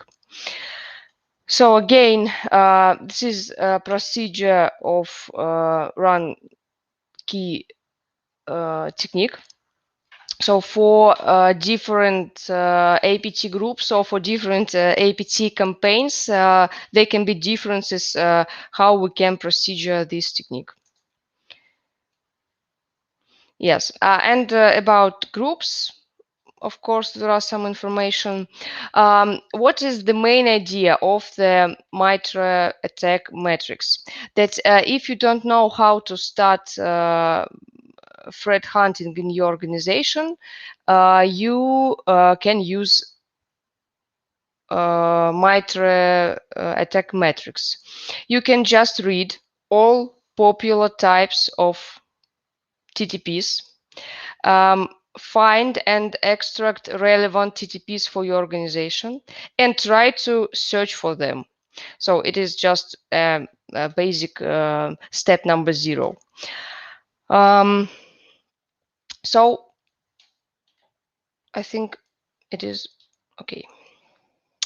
Again, about pyramid of pain, here I want to say that indicators as a key for everything is bad. So because indicators can be good and bad, hash values and IP addresses and domain names are bad indicators. And we can't use it for the threat hunting. Threat hunting is about the levels of TTPs, of tools, and host and network artifacts. So we know what traces we want to find about modern attacks, and we will try to collect all data that we can and search for these traces here. So for example, we know that very popular technique in 2020 is persistence by WMI, Windows Management Instrumentation. So, and we didn't hear about it yet, and now we will check how we can log this WMI and what is it, and so maybe make some automatic processes to search for this data. So another question is where. So in what kind of data sources we will search for anomalies. This is a basic concept, so it can differ for your organization when all alerts and all logs are collected in one place. For example, in the CM systems, and sources here are some host and network equipment, antiviruses, proxy, mail servers, web servers, every other service. So everything that make logs and consists of attack traces, we will collect in one place, and we will search here for anomalies. Question is how to develop hypotheses from common TTPs. You will have a big practical exercise on creation hypothesis on day number 3. Really very cool exercise for understanding threat hunting and hypothesis. So that's why I want to discuss it later. And at day number 2, we will practice with the common TTPs. So day number 2 about common TTPs, their not location, but their traces, location on their traces. And then day number 3, how we can create hypotheses based on this knowledge about TTPs.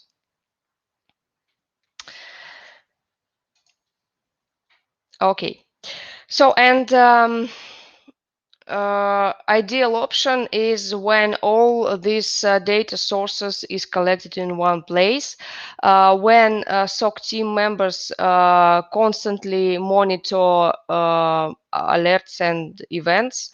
In the situation with the incident, they can initially make incident response. If this incident is complicated, so we need some skills of incident response team, and also digital forensics skills and malware analysis skills for understanding this attack in details. And you can see that threat hunting is not related to the monitoring and detection. Yeah, so it is not connected with the SOC team, and and threat hunting doesn't get data from the CM. So it is not about just a look into the CM alerts and try to find something. No, the process is that threat hunting team creates some hypothesis, just extract some special data from the CM or from the hosts directly. Just write a script and just extract and collect some event logs, and then look for the anomalies here. Yes, and of course, there are a strong connection with the threat intelligence team between the threat hunting, of course. So yes, and sorry, it is not about the hypothesis generation. It is about the threat. It is about the threat intelligence driven threat hunting. So here you can see the evolution for the enterprise from the well-configured login system to the well-configured alerting system. So it is security operations center with lots of security controls. So it is clear. And after that, and only after that, we can apply threat hunting based on the login and alerting. And you can see that input for all three steps, it's not steps, it is just types of security actions. Yes. So, and for each step we have an input of the threat intelligence data. So it is the basics of these processes, and the result of the alerting and the result of the threat hunting can be instant response. So if we find some ongoing incident, compromise during our threat hunting. So, and this is just a cool picture about how threat hunting looks in some platforms. It is the result of the threat hunting after the creation hypothesis, the check of the hypothesis. Then we collect some data. Here we can see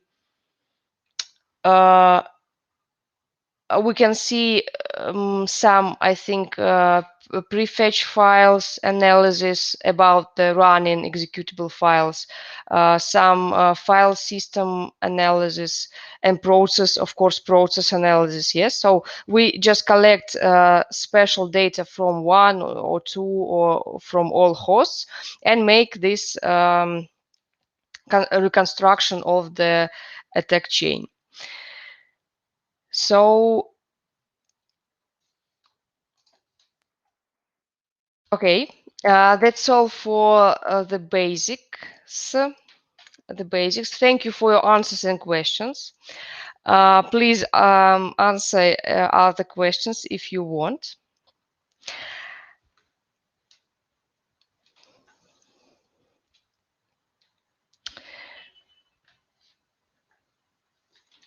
So, and you can ask your questions. So, okay, before we begin the threat hunting, does threat intelligence have to match from ingesting IOC to the CM to understand what, when, who, and how?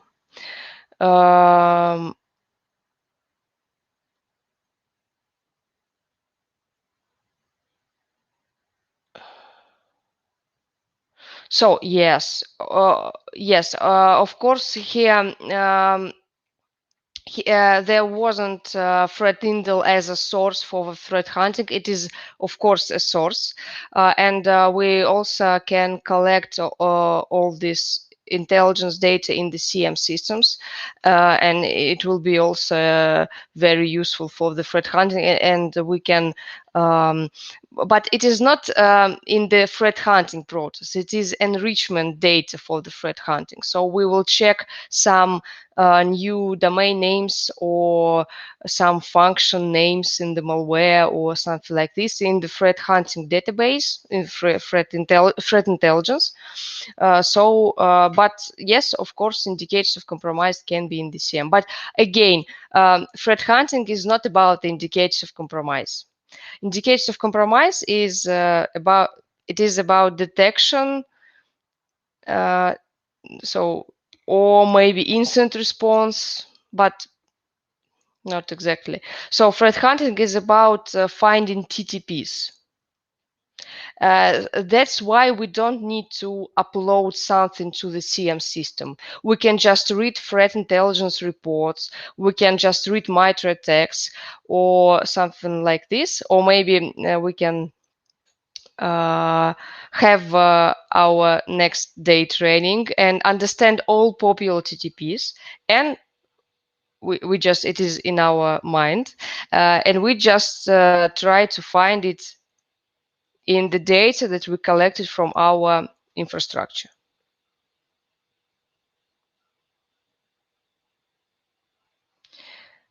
It is, sorry, it is question before we begin. So, okay.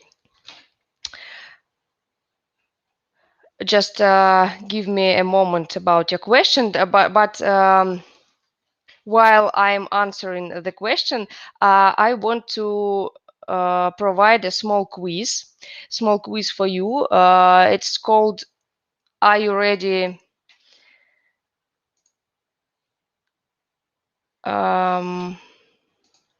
Are you ready for the incident? So please add plus to the chat if you have a quiz now.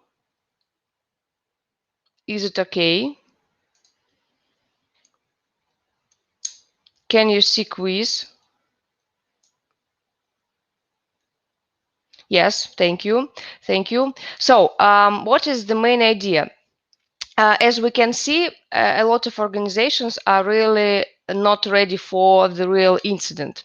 And the reason is not that they have bad signatures or rules for their solutions, or not enough skills of their employees.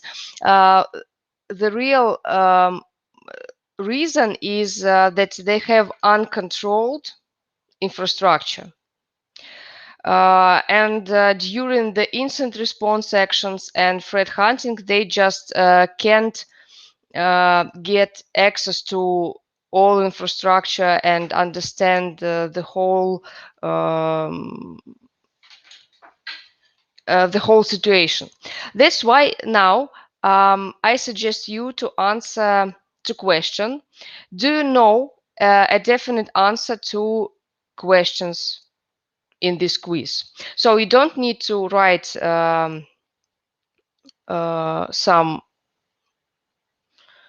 concrete answer. So just, do you know this information about your infrastructure or not? So please answer. I think it will take 5 minutes. So 5 minutes for your answers. And let's discuss it.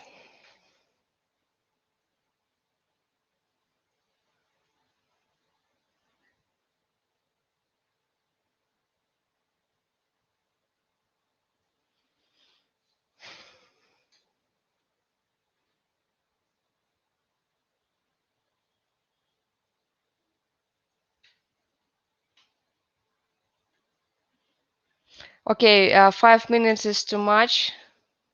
30 seconds. So, okay, I can see who has already answered. So after all answers, we will discuss it.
Yes, and only one attendee asked a very good question. Is this an attempt to Intel on our infrastructure? No, no, no, no. It is just statistics. It is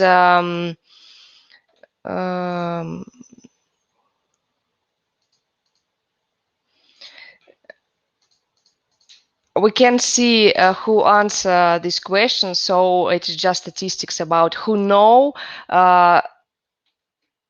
some configurations and some network details and who doesn't know.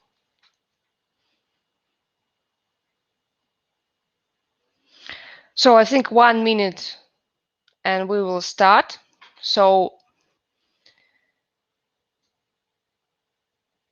30 attendees also answered, already answered. So please, if you want, you have 1 minute and we will discuss it.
So I think we can start to discuss, and I want to end this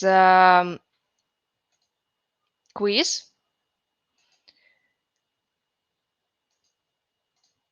And this is the results. I hope you see results. Yes. Okay, thank you. So first question, not only first question, but first, second, third, and fourth questions are the first part, and it is about the basic configuration. So how many workstation and servers are there in the infrastructure? And what subnets are used in the company, how many domains, are there any workstation and domains out of above mentioned domains. So all these questions are not for our intelligence of your infrastructure. So it is an open checklist from Group IB, developed by Group IB for our clients, and not only for our clients. It is just part of this list that client need to fill if they have incident or compromise, or they just want to check their preparation for the incident. Why we need to know how many workstations and servers and what domain and what domains does the company use. So based on our experience, the best problem during the incident response, threat hunting, and other cases are connected with unknown unknown parts of the network. So, for example, there are a lot of cases when some strange server that wasn't used by hundreds of years with the Windows. Yes, it is first rule of IT security, but really in real world, it is the best problem for all proactive and reactive actions. That's why I want to pay your attention if you know or didn't know or don't know the answer to these questions. So this server is unknown with Windows XP. And as you know, Windows 7 is also prohibited for using. Yes, because it is not no updates from the Microsoft, for example. Okay, so with the Windows 7 or Windows XP or something like this, some computer host. And in great number of cases, it is initial vector for this host. So, okay, next part of question is about centralized administration. It is problem number 2 that, okay, we understand all our network configuration and number of all hosts and servers, but we really don't have any administrative tool to run one script on all hosts to search something or to extract some data remotely. Yes, so even for the companies with the real big and distributed infrastructure, it is problem number 2. So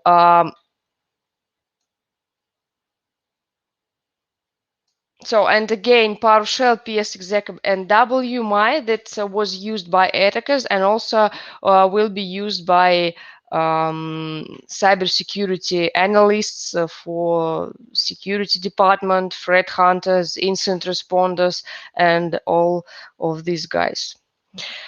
So, okay, other part. So I want to see the results. So no ideas about the infrastructure, so a lot of answers, no ideas. Maybe it is just not your field of work. Yes, so maybe it is just because of this, but I just want to again pay your attention that you or employees in the security department in your company need to know this data. So next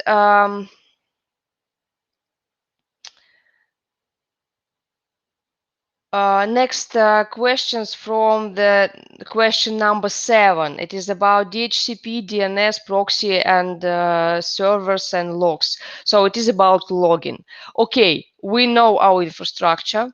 We also know how to run scripts. We can have some group policies or I don't know, something like this. Yes, but we don't know where we will find these traces.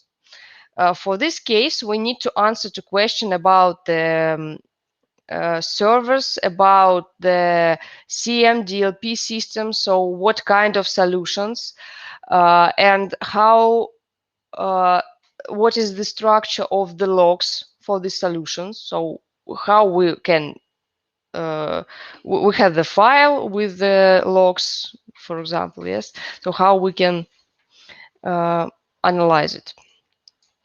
Yes, and last questions about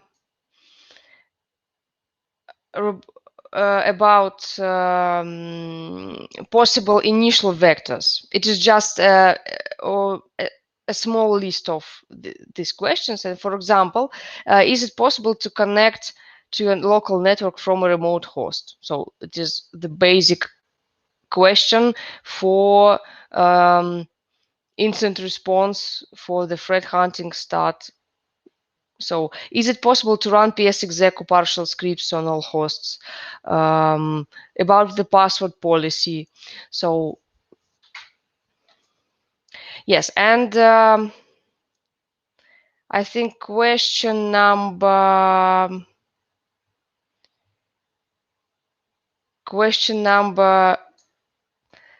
4 is the worst. Are there any workstation and domains out of the above mentioned domains? So no idea. Half of attendees. said no idea. So okay, it is just a small exercise and quiz about problem about configuration mistakes. So, and I hope you you already write me a lot of good details and comments, so it is cool. Okay, now I want to start answering your question if you have. So please, I think we have enough time. You can write them.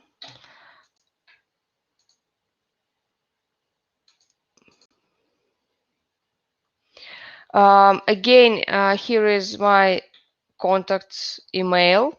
You can write me questions, more questions. Sorry, but no LinkedIn.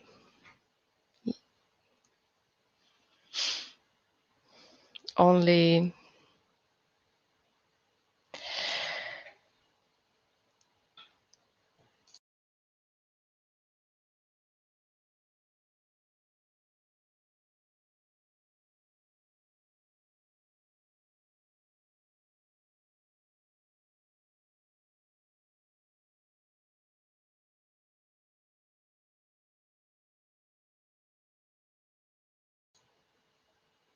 and after our session today, I will upload my presentation to the link with the presentations, with the materials, so you can download it. And again, please download all materials for the practical days, because there are a lot of data. And tomorrow you will apply a lot of basic and theoretical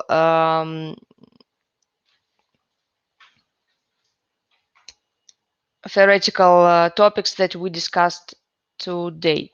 Is there any hands-on in tomorrow's session? There are only hands-on sessions tomorrow. So no theory. All theoretical part was today. So other 2 days will be hands-on labs and exercise in the digital forensics and threat hunting. So enjoy it, and welcome to our second day. When should a threat hunting exercise for one hypothesis should end? After achieving the objectives, 2-3 weeks. Okay. Yes, the first option is when we achieve the objective. So we find something, and then really there a special cycle of iterations, the cycle of applying these hypotheses and checking them. Not 2-3 weeks. It is a little bit more period of time, but yes, you can check this hypothesis again after some period of time.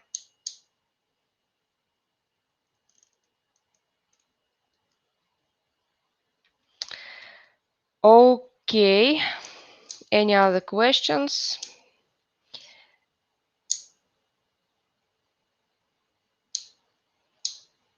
I hope it was useful. Tomorrow will be really cool training, and at third day.